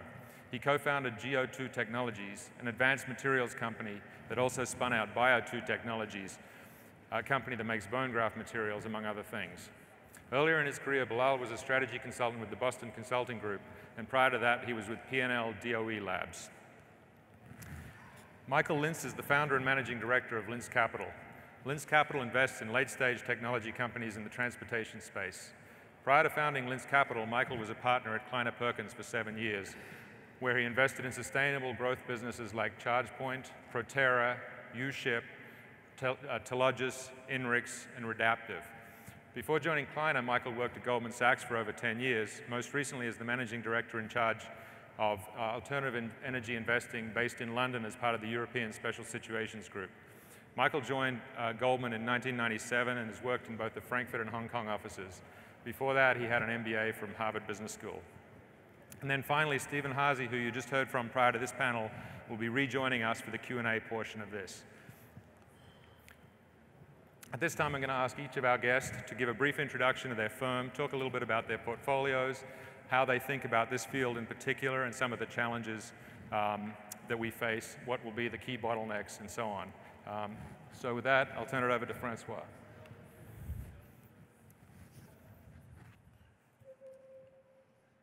Thank you. Thank you very much for hosting us, Uber, and thank you for the opportunity to share our views on that emerging market and quite exciting and interesting. As you said, I'm the partner and the founder of Starburst, which started as an accelerator for aerospace startups. We were created 5 years ago to really make an impact on the aerospace industry, truly believing that a startup would be the entity that would change how the industry is working, behaving, and developing new products. And we've seen that in the recent years, that's what happened, and most of the changes in the aerospace industries are coming from startups. Our main objective is to support the startups in accelerating their business by pushing them and introducing them to their final customers, whether it's OEM, whether it's tier 1, tier 2 suppliers, or airlines, or even airports. And that's our main mission. We support startups that are mainly IP intensive, strong technology, usually a spin-off of a labs or a university. And aerospace is a very broad sector. A couple of sub-segments have already seen quite interesting success. We are talking about launchers, Earth observation satellites, but also supersonic jets, here tonight, new way of transportations, but also all the enabling technologies that are allowing these new type of vehicle to emerge and to exist. And for that, we are connecting across the world to the most sophisticated and advanced lab and universities. We started 5 years ago. We are now a team of 30 people across 8 different offices, and we are working on a daily basis with more than 300 startups. We became recently a venture fund to invest in the most successful one. And for that, we are preparing a couple of reports, and one especially on these new modes of transportation that we'll be releasing next week. And I just wanted to share a few slides with you tonight. When we talk about smart transportation modes and flying cars in particular, we divided in that segment in 7 different categories. Whether it's convertible cars, which is the historical segment, whether it's rotorcraft with distributed powers, fixed wings with distributed powers, also helicopters, electrical helicopters, but also we've seen jetpacks, parachute cars, and personal hovercrafts. Among these 7 different categories, what we've seen is that they are spread all across both Europe and the US. A few of these projects are based in Asia, but so far all these emerging innovations are coming from these 2 continents. And then when we look at these different categories, so far there's been mainly towards the leisure and less about commercial business. That's why we haven't seen much VC money invested in this type of projects. That doesn't mean that these projects so far were not interesting, but as we've seen, general aviation is still, and these projects are a lot related to general aviation, are still a niche business, which means that we are mostly talking for most of these projects to 10 to 50 aircraft per year. What's interesting about today and what's happening with the push of Uber is that we are changing the paradigm for this type of project. So we are progressively moving from these leisure niche type of project to a much bigger market. If we can transform these projects in project with a much bigger business plan and business model, and that's what Uber is bringing tonight. And so we plotted so far 42 projects with different level of maturity, different spectrum of range and autonomy. And we are quite excited to be able to invest in a few of them in the coming years and try to see the one that will be successful. Thank you.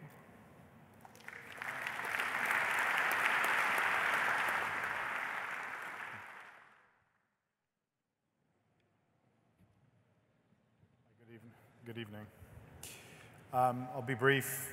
I'm an entrepreneur partner at Atomico, which is a venture fund based in London, $700 million fund. What that means is that alongside advising the fund on investments, I also co-invest. The investment that I've made that's relevant to this conference is in Lilium, which I'm very excited about, and you heard about just a second ago. Atomico invests directly globally. It's obviously quite focused on Europe, but it also invests in the US and elsewhere, and it works very closely with companies. And when I co-invest, I do the same thing. I get very engaged. My background before becoming more of an investor and a collaborator is my past life, I founded a company called Jawbone, which I ran for about 10, 11 years before going to a non-exec chairman role. I also set up a company called LV, also in consumer tech. So my background is hardware engineering, consumer products, consumer brands, and everything involved therein. Before that, I studied mechanical engineering at Stanford. In my case, and I think historically for Atomico, this is not an area we've particularly looked at. The way we evaluate things is just like we evaluate things in any other industry. If it's a good concept, if it's a good opportunity, if we think the team is great, if we think the market is big, if we think there's a good moat, we'll take a look at it and we'll invest if the pieces fit together. And in aviation, it's no different. I think the difference is now with the investments that we have made is we're really excited about the space and excited about the kind of impact it can have, both in terms of the social impact, but also the environmental impact. With regards to Elevate, I mean, I think that this, coming at it from a disruptive technology standpoint, I think this has been an excellent and quite an impressive aggregation and congregation of people and a vision. I think everyone has the same vision. That often doesn't happen when you get people coming together working on new stuff. Some of you may remember in the telecom space in the 80s, late 80s and 90s, in Europe, a lot of the manufacturers came together and created the GSM standards. And that had a profound effect on the advancement of telecoms and mobile communications. They were competitors coming together, agreeing on standards, and that massively accelerated the progression of that market, the quality of the products, the accessibility of the products, the affordability of the products, and I think it's very similar here. And I think that same trajectory that sparked the mobile revolution can happen here as well.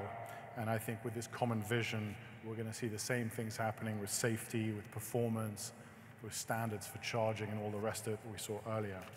I think that's very exciting. In terms of my personal investment thesis, like I said, it's not really different from how I would evaluate anything else. I don't think that in spite of this being a very exciting market, a very disruptive market, something that the average person can get excited about, I don't think we should evaluate companies any differently. They still require great teams.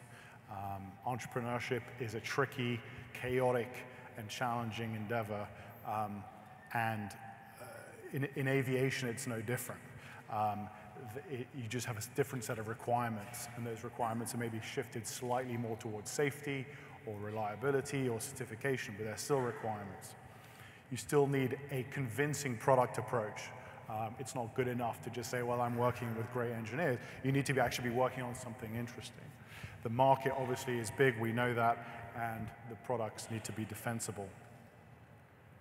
And lastly, what I would say is that in the case of Lilium, which is the company that I did invest in, it's completely outside of things I've looked at in the past. And if someone had said to me a year ago, would you invest in an electric airplane company, I would have said no.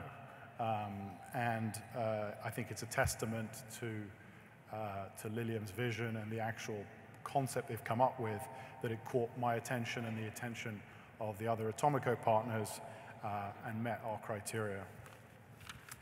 So thanks for all coming together, and look forward to questions.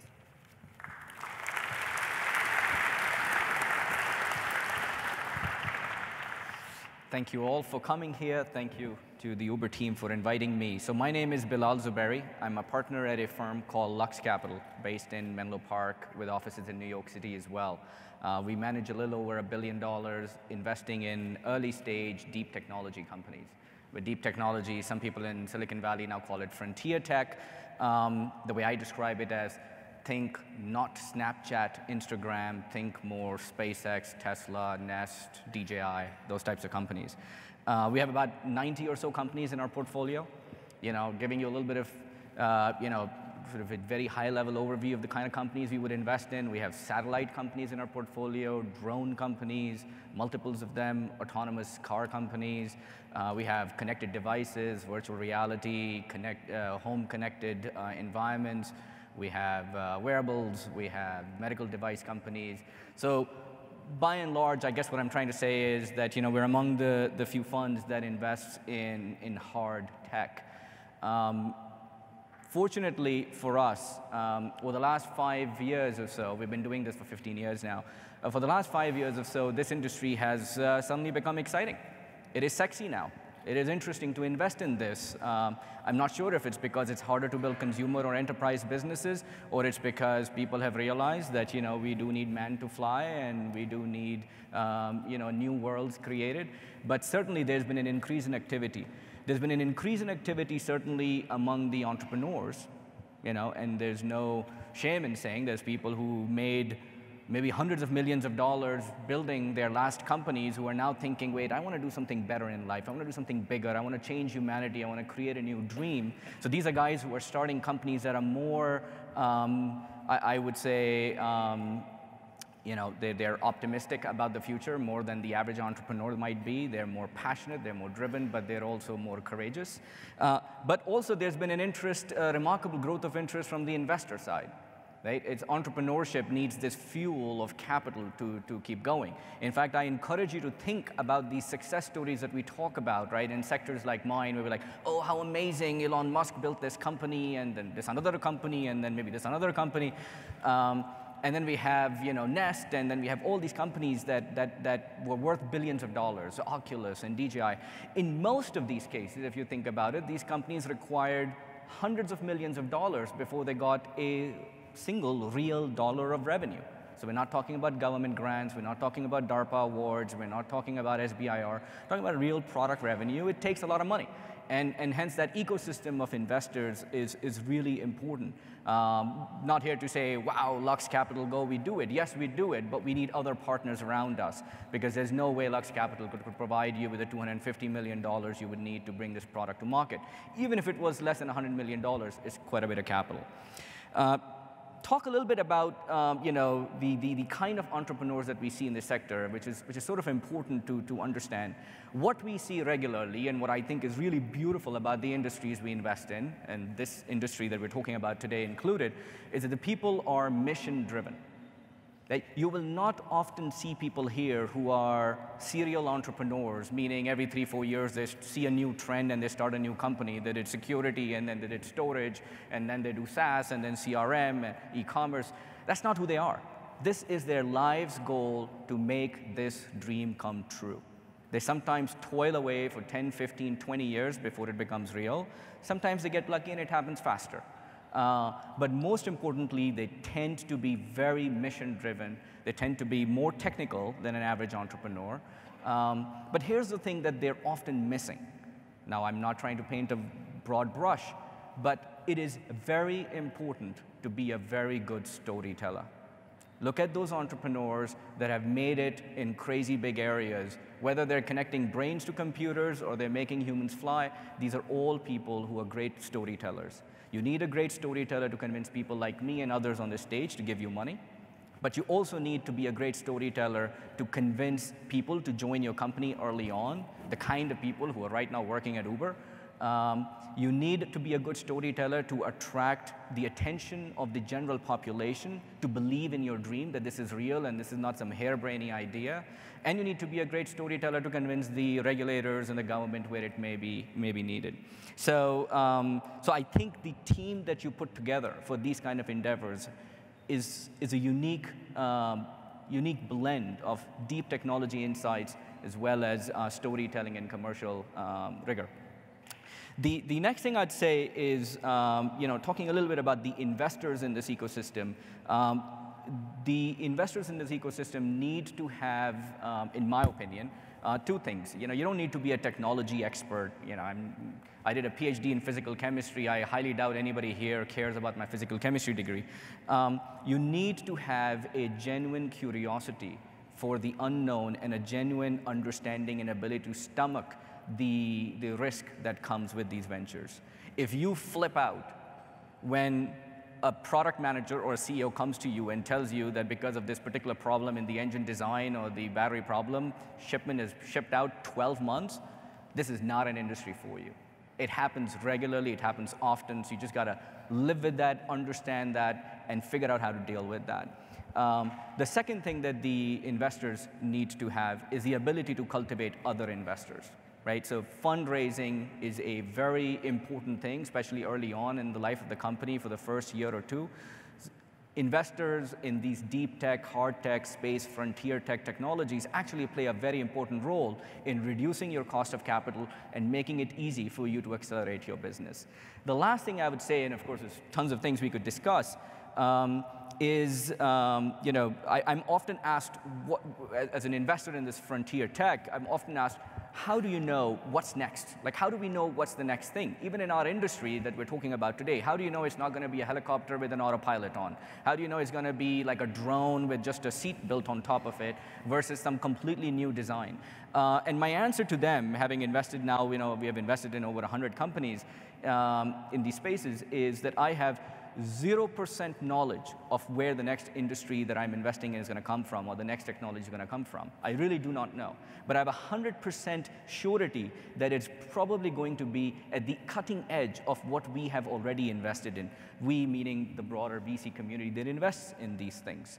Let me give you an example and paint you a picture of how that happened. So about 5-6 years ago, we were interested in this space of new materials called metamaterials. These are very unique, they have very unique physics. The invisibility cloaks are made out of metamaterials. So we were interested in that, and we started investigating, and we ended up investing in a company that makes solid-state antennas for satellite communications on moving objects. All of these devices that need to be always connected to the internet, and I think satellite is the best way to do that. And they make these really small solid-state devices that allow you to stay connected to the satellites. An amazing solution for this industry. The company is called Chimera. Through that, we realized, wait, there's something happening in the satellite industry. These satellites are no longer $300 million to build and another $300 million to launch into this space. There's this microsatellite world that has emerged, which are these small shoebox-sized satellites that are looking down and imaging the Earth and doing all kinds of stuff now. So we ended up becoming investors in Planet Labs, which has now put up the largest constellation of satellites, over 120 of them, looking down on Earth and imaging every inch of Earth every day. Right? So that was our investment in that. And then we started getting all this data out of Planet Labs, all this daily imagery, and we said, who's going to analyze that? So we ended up investing in Orbital Insight, which was using the latest in machine vision and AI technologies to sort of make sense of that data and understand, how many boats and ships are parked outside Chinese port, which is important for oil prices or agricultural growth or whatnot. And then as we were looking at that, we realized that this is going to lead to, eventually this is going to get commoditized, these algorithms, it's AI. So we ended up investing in Clarify, which is the latest in AI, democratizing machine vision and AI for all kinds of applications, which led us to understanding all of this. And all our industries that we're talking about today are relying on GPUs and tough computation needs. And that led us to investing in companies like Nirvana and Mythic. Now, I paint that as though it was like all, one led to the other. There was, they were sort of, in some ways connected to each other, and it wasn't so perfect. But the important thing is to keep your eye out. So why am I here today is exactly for that. They go, I'm not sure if there's a company in here that I will invest in. Maybe it is, and hopefully it is. But I also know that what I learned from you guys is going to help me walk away and say, what are the real problems in that industry? Is it the rotors? Is it the battery? Is it the communication? Is it the materials? Is it 3D printing needed to create generative materials that are 70% lighter, but they have able to carry the same load, so you can completely change how the system works? So I think that is how we think at Lux Capital, and frankly, that's what allows us to be able to look at new areas like what we're talking about today.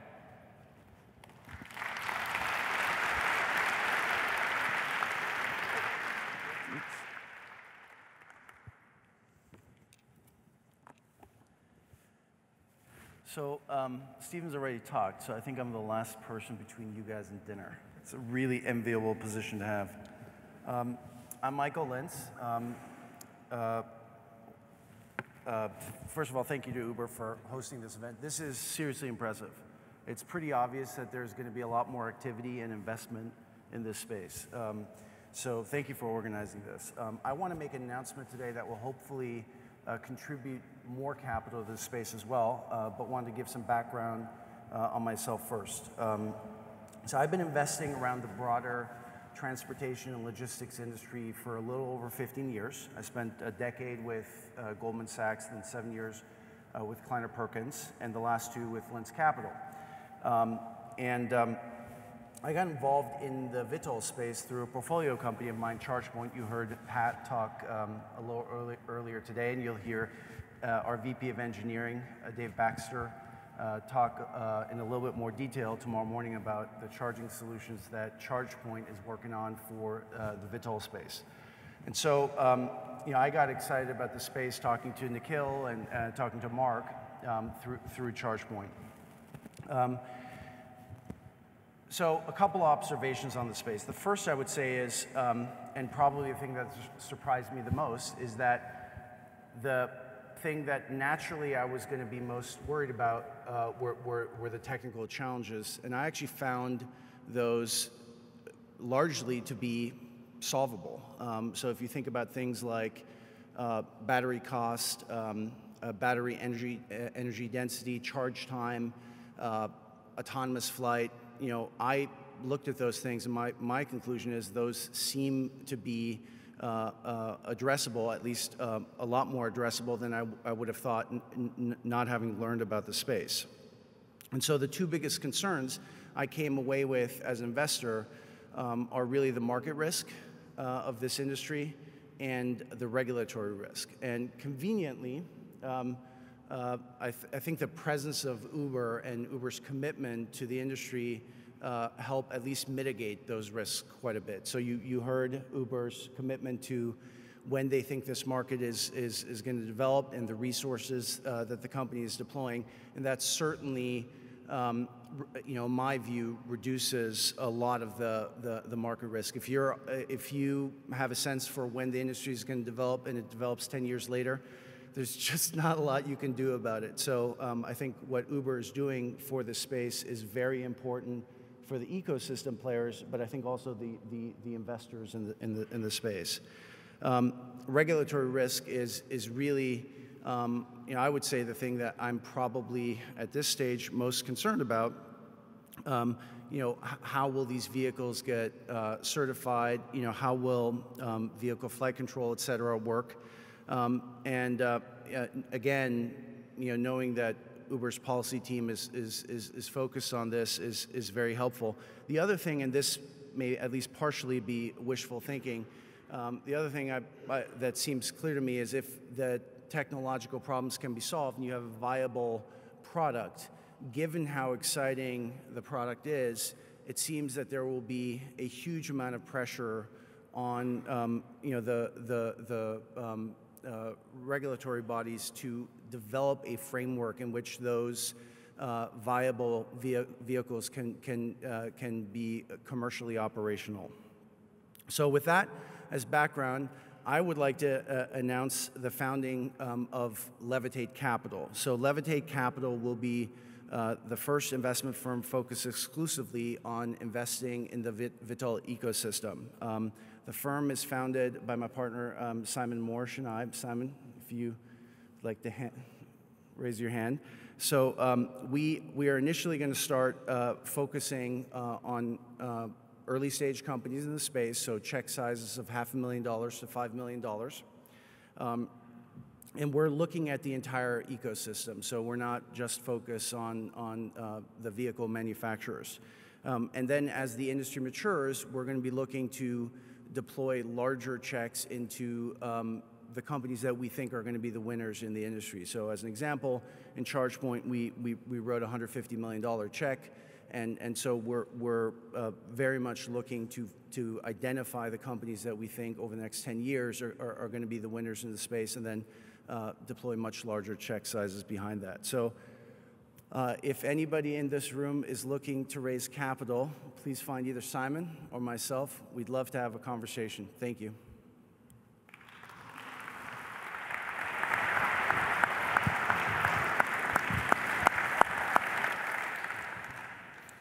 Thanks, everyone.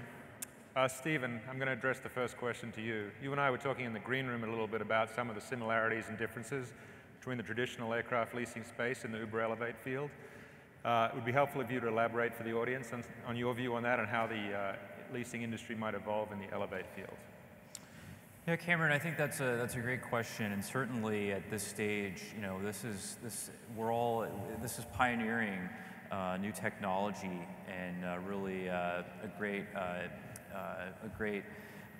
future hopefully ahead.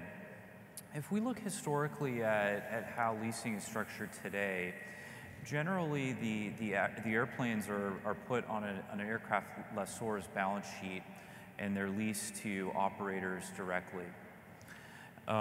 If we look at what Uber is trying to innovate, and we've been spending the whole day talking about it today, I think you could say that if we were to translate that model to the leasing business, a lessor would essentially buy the equipment and lease it to the end operator, whether that's Uber or someone else that's part of the Uber ecosystem. And so I think if we look at the leasing model and how it might play into this, I think the leasing companies would have to get comfortable that there's a sizable enough market, that the asset itself is liquid and tradable, and ultimately that it's an asset that's in demand globally. So it's a very different type of asset than what the mainline leasing companies invest in today. But I think ultimately, if it satisfies the main criteria that we look at for leasing, I think this is something that maybe leasing companies could look at more specifically. Great, thanks very much. Question actually for everyone on the panel. What do you see as the biggest bottleneck towards launching vehicles in an operational state, or launching the whole ecosystem in an operational state? I'll start with you, Francois. So what we've seen just during the day is that all these vehicles are almost ready to operate. The architecture are ready. They look a little bit the same. There's some kind of consensus between the number of electrical engines, the propulsion, the tilt or not. What's really going to be the bottleneck is all about regulation and certification. How a city like Dallas, or we talked about Wyoming, are going to adopt and facilitate this type of implementation. We heard Dubai is going to do the first test this summer. But yeah, I really think that regulation and certification will be the key on the path to this product. Yeah, I agree with that. Although I'm really surprised at how engaged local governments have been, as well as national regulatory bodies have been, both in Europe and here. Like, it's amazing actually to have seen some of the talks today from some of those folks. My view, coming from a product standpoint, is sort of, I sort of see it the same way as many markets, which is the mass adoption of things happens when you kind of cross a threshold of proving that a thing is accessible and safe, and that just comes down to one or more players delivering capable aircraft and for people to ride in them and tell their friends about it, and then you'll see the demand picking up extremely quickly. My suspicion is that will end up being the bottleneck. So two things that I see as the biggest bottleneck. I think number one is obviously regulations. They eventually come around. I was an investor in the drone ecosystem starting 2009, and it took a long time, but FAA finally came around, and now we have drones that are doing commercial work. So I think eventually they'll come around, but I think it prevents more capital flowing into the ecosystem, which is, I think, important not only for the few companies that are going to be building vehicles, but all the entire ecosystem around it, the battery makers, the composite makers, the blade makers, the motors, and everything else that's required. So I think that would be helpful, and I think what we will find as people have discovered through the drone ecosystem, I would say, and I really give credit to that, that, you know, whether it's Dubai or whether it's Singapore or other geographies that emerge, Australia, New Zealand, that emerge as places where you can do test beds, we can do work, and you can start actually really experimenting with products. The second thing is that you really need to build a product. I think there's a chasm between the maker world and the product world that every industry like this has to cross at some point.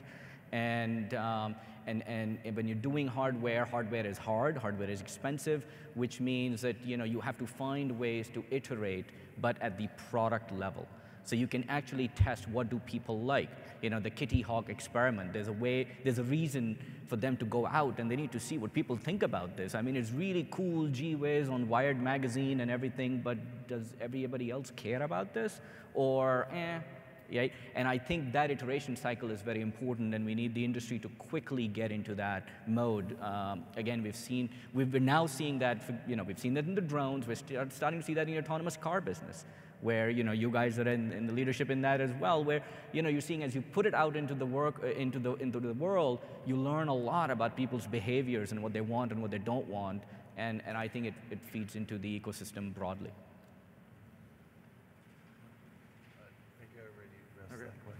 Stephen, anything to add?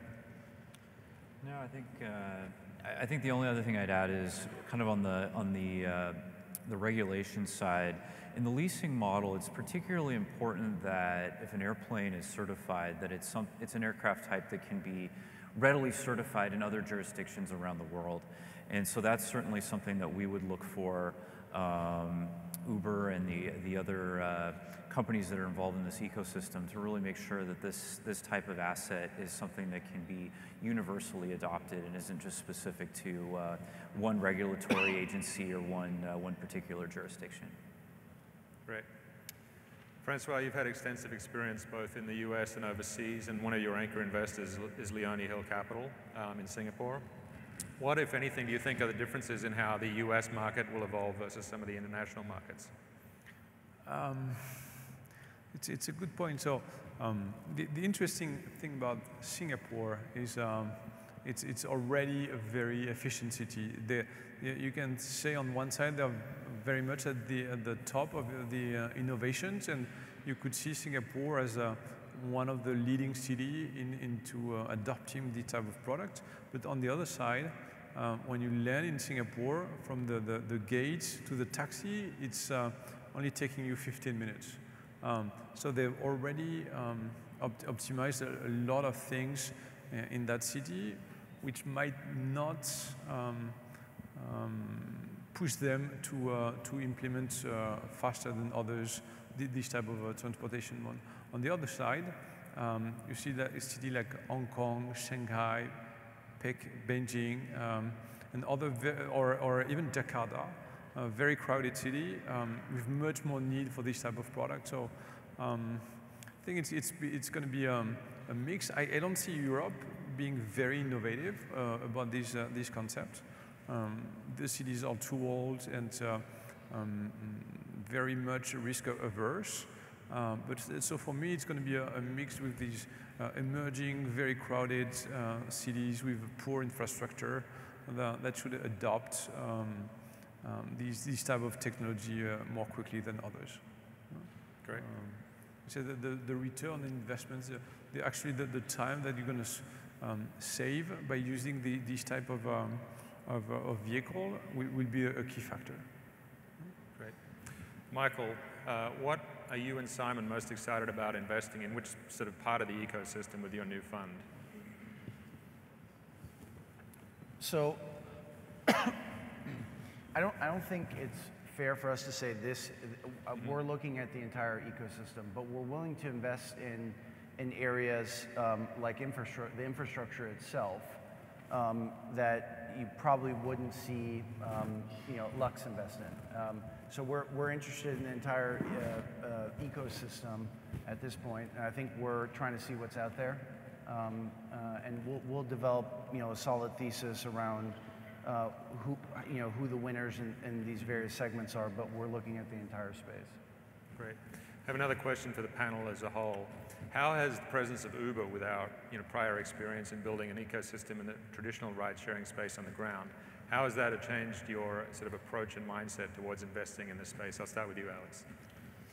Well, I mentioned it earlier. I mean, I think just having watched some of the evolutions of some of the various ecosystems in other industries, I think what Uber's doing is fantastic. I think convening players who may not interact with each other, who may not permit themselves to have conversations that they would have in a place like this, is a big deal. Now, obviously, the value chain has yet to be shaken out, and Uber is going to play a part in that, obviously, but there's other people who are going to play parts in it. And I think a few people have said this today, but you know, this is an enormous opportunity. I mean, transportation is whatever, it's $2 trillion or $2.5 trillion if you include cars and planes and everything. There are not many industries like that. And if this gobbles up a part of that, there's going to be a lot of value to go around. And I think what Uber's been doing is to really lay out and say, look, let's talk, let's agree on a vision. And I think Uber's done obviously an excellent and self-evident job of doing that well with automobile mobility, sort of on-demand mobility on the ground so far. So setting that standard and saying, this is what we want to achieve, here's our vision, here's renderings of how we see it happening. It'll probably not end up exactly that way, but I think setting a benchmark like that, setting a standard, makes everyone better, and that can't be a bad thing. I would also say that, you know, often the science fiction becoming reality depends on the audacity of a few, and I think Uber can play that role. I think back a few years ago, I think most people here would remember, you know, when Amazon made its first announcement that they're going to do drone deliveries. Before that, the drone industry, and you would be surprising for most people, drone industry was internally debating and arguing with each other, are we the drone industry, or are we the UAS or UAV, or what the hell are we? Because they were stuck in this minutia because they didn't have a positive something to tell to the rest of the society, even though the drone industry was happening. And I think that one announcement made a dramatic change where entrepreneurs were no longer, you know, I'm just this maker guy soldering things in my backyard because it's fun. Investors were thinking, you know, I'm not going to build this company to try and figure out if Boeing or one of the military guys will try to buy this, but, you know, hey, I'm talking at partnerships with the likes of, you know, Googles and Facebooks and Ubers and, you know, Teslas. This creates a real excitement in the early stage startup ecosystem. And I think you have that convening power, and if you keep, what was heartening for me today was that you kept this as an open ecosystem where you're trying to bring everybody together. The people who are building batteries are going to benefit not just you, but everybody else who's going to use those same batteries. The same thing for 3D printing techniques, or the same thing for rotor technologies or new designs and engineering. And I think that's a positive thing. And you know, many of the people sitting in this room may never have met each other if it wasn't for the fact that you brought this together. So I think it's a positive thing generally. Great. Michael, anything to add? No, I mean, I think even you know, next Monday, I think people will talk about this industry in a little bit of a different way after, you know, what happened or what will happen this week. I think it's pretty obvious. Great. Stephen? One thing I just point out is I think something that's unique about what we're talking about today is not only the end product, the VTOL, but also the support infrastructure and the supporting ecosystem that has to support these airplanes. And so I think what will be interesting to see is how quickly can that spool up to support the actual vehicle so that this ecosystem and this particular product can really proliferate on a wide scale. Right. By the way, on the venture side, one of the, and this is again maybe just a, you know, glasses that I have on in venture, that one of the things that we evaluate when looking at this kind of a space and looking at technologies across the value chain is to understand where will the profit margins reside in that ecosystem. So are you going to be really critical and important to the industry, but a low margin product because you're kind of hidden deep inside the stack somewhere? And will all the profits reside with Uber's, which is running the service on top of all of this? And I think that's an important one that I'm pretty sure a lot of people sitting in this audience are trying to figure out for themselves. Like, I should be doing this, it is needed, somebody has to do it, but the question is, if it is a venture opportunity, it has to have significant enough margins for it to become big. Right. Michael, we've seen in the transport space traditionally, we've certainly seen this in self-driving more recently, most of the startups have been very capital intensive. How do you envision some of the smaller players in the industry and some of the smaller investment sizes you've talked about with your new fund as well? How do you envision that competing with some of the more traditional, very heavily capitalized players? Sorry, the first part of the question was what are people doing, and what was the first part of the question? Yeah, my sort of context was that traditionally in the transport space, including recently in self-driving, we've seen pretty capital-intensive efforts. People have been very well funded with several $100 million. Your investment size is a little smaller than that. How do you see some of those startups competing with the larger players? Yeah, so I think that's a good question, and Simon and I have spent some time on that. I think from, especially if you're looking at it from an early stage, it's you gotta compartmentalize the problem, right? So there are many startups that will just need much larger check sizes, right? But then there are many that can solve the key risk or one of the key risks with a certain amount of capital, and then just like you talked about, the next stage will either be a much larger check from the leading venture firm in the company, or a syndicate, and then approach the next risk. I think staging capital in like that, I think, is well understood, and I think the industry knows how to handle that. I think that's less of a problem than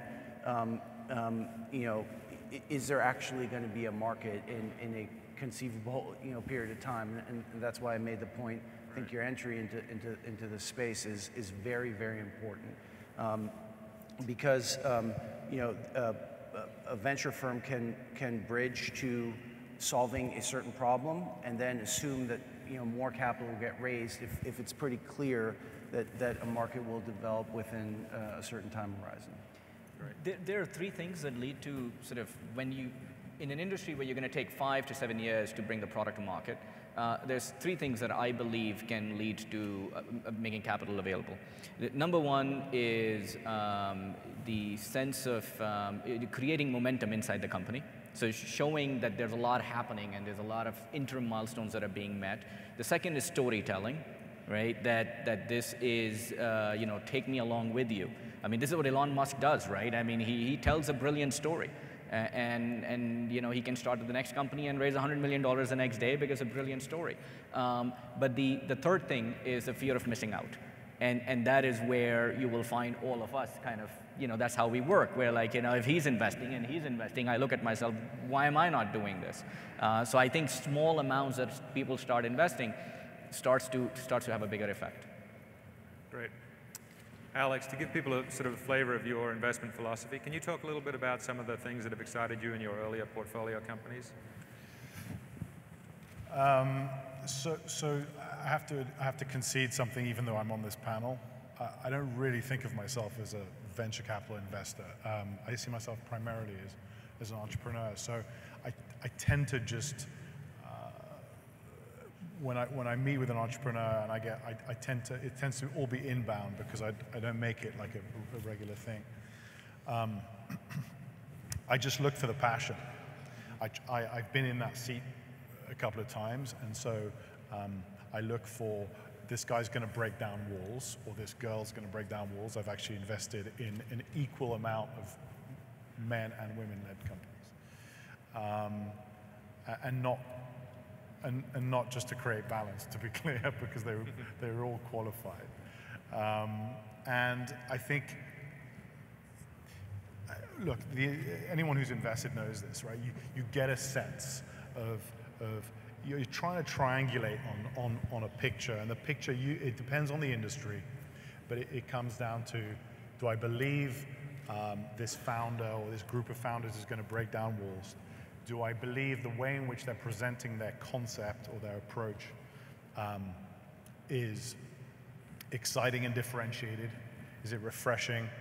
I looked at my own trajectory in my own companies, and I spent years trying to convince the traditional voices in an industry to change their perspective, and I failed. But when we eventually launched our product, we won. And that can be very debilitating to founders. So if you see founders who are ignoring the kind of traditional voices, that's actually a great sign in my mind. And then lastly, it has to fit all the classic criteria of the market has to be big. Is it defensible? The timelines is an interesting thing. If you apply traditional venture capital timelines, in tech certainly, to this aviation industry, you're like, it's crazy. I mean, you have to raise insane amounts of money. It's kind of outside of the purview of most Silicon Valley firms, to be honest. I mean, you're not talking about like, $20 million Series B. You're talking about $100 million Series B. It's kind of outside of the scope. So what you're leaning on is this kind of fear of missing out.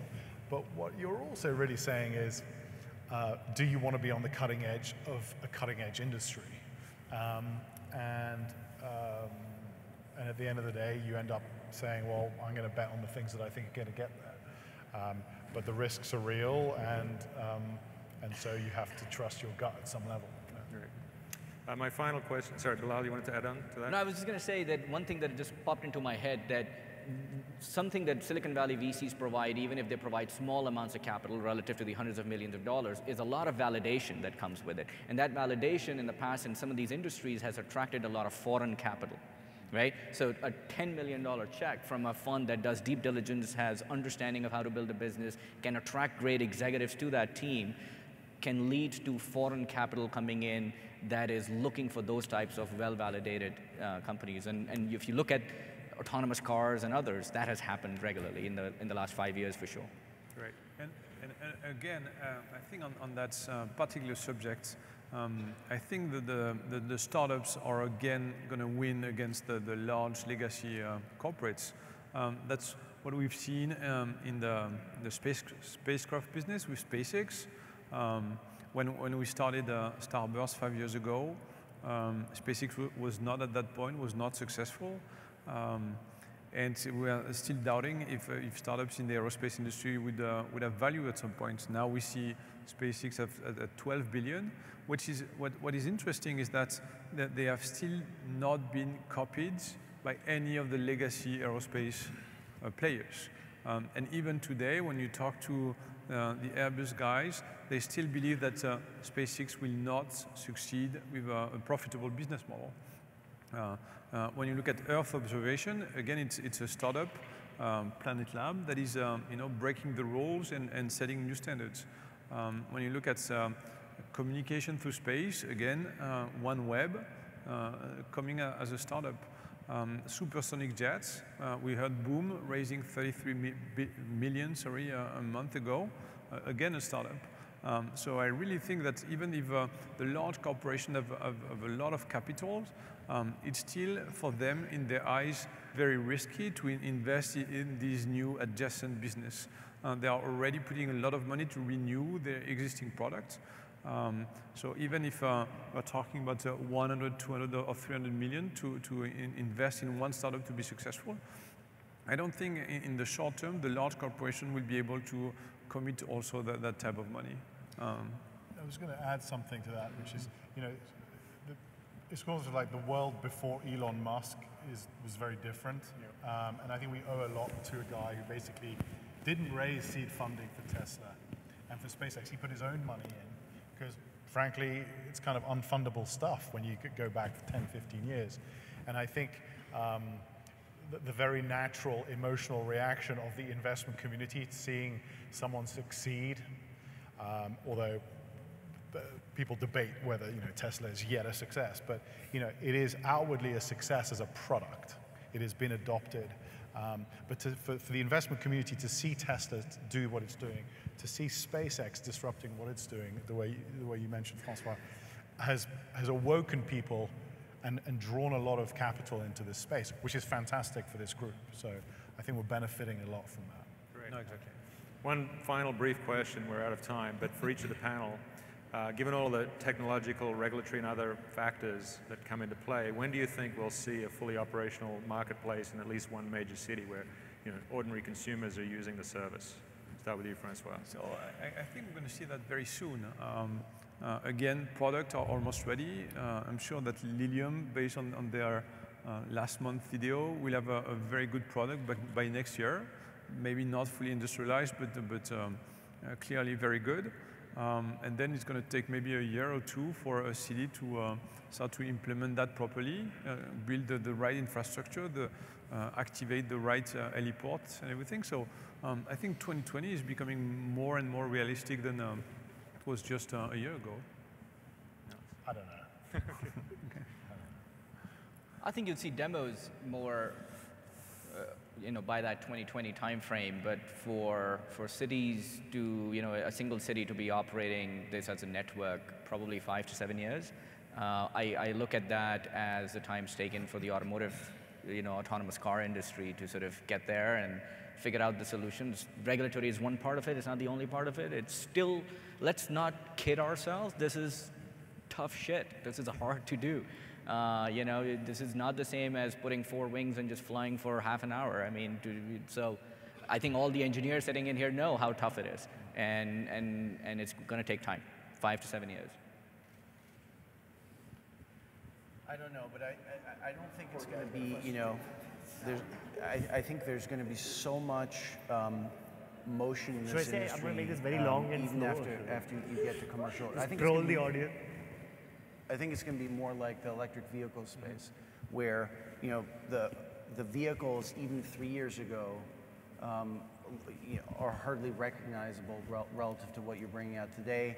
And 2-3 years from now, you're going to see just the changes on the battery, the changes in terms of charge rate, et cetera.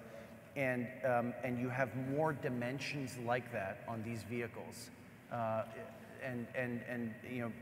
can see a lot of these vehicles turning over very quickly because of improvements in safety, performance, et cetera, et cetera. So I think the ecosystem is going to be highly volatile for a while, even after you get to commercial operation. Great. Stephen? Cameron, I'd say it's hard to say a specific timeline, but certainly we're seeing elements of the technology in operation today, being tested today. And in fact, some of the technology like automation has been in our business in commercial aviation for some time now, and it continues to improve and enhance. So hard to say on a specific timeline.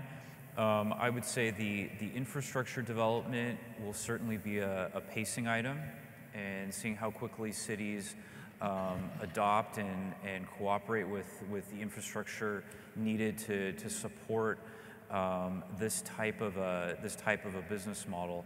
But certainly elements of the technology are in operation today, are being tested, and now we just need to take that to the next level and really integrate it to a level that we've never seen before. Great. Thank you so much. Gentlemen, thank you very much for your insights. It's been a pleasure.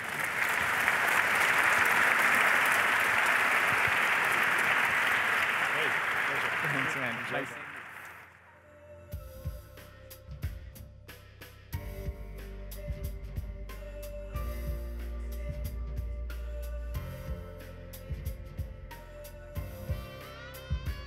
Please welcome to the stage Head of Policy for Elevate at Uber, Akshay Bedi.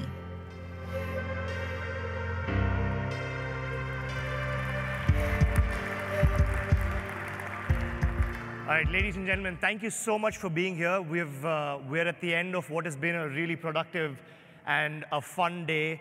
I'm the only one now, in the spirit of breaking barriers, the barrier between you and the bar. So I'm going to make sure this is very long and slow. I'm kidding. All right.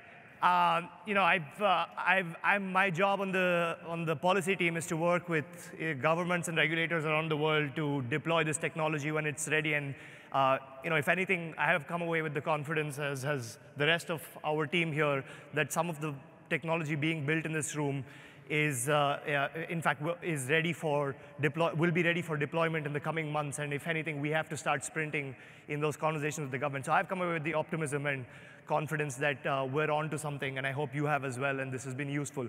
The point of the happy hour is to create a serendipitous environment for conversations and connections that may not have happened. So we encourage you to stay back and take advantage of it. I'd like to thank specifically all of the Elevate partners, our vehicle partners, Bell Helicopters, Embraer, Aurora, Pipistrel, and Mooney, and of course all of our partners in government, including the cities of Dallas and Dubai, specifically Mayor Mike Rawlings, Mayor Price, Governor Matt Mead, who joined us earlier today, and several cities that we have had these conversations with in the past few months.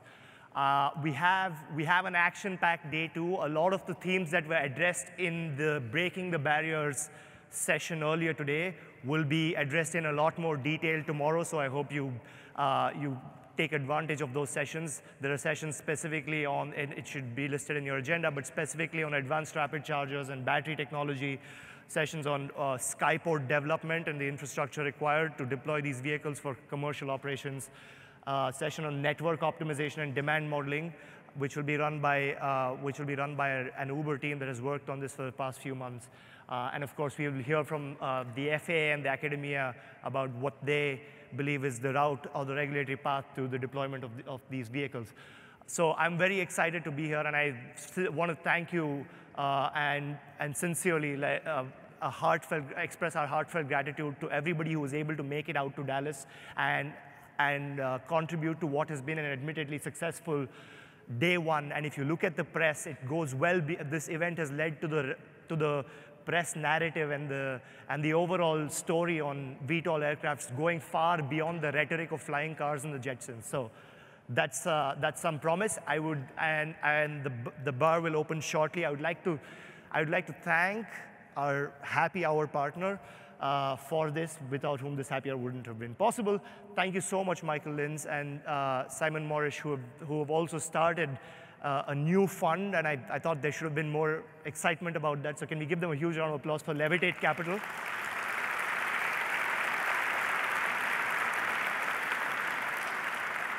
And so thank you very much for your kind sponsorship, and they have made their first strategic investment in tonight's happy hour.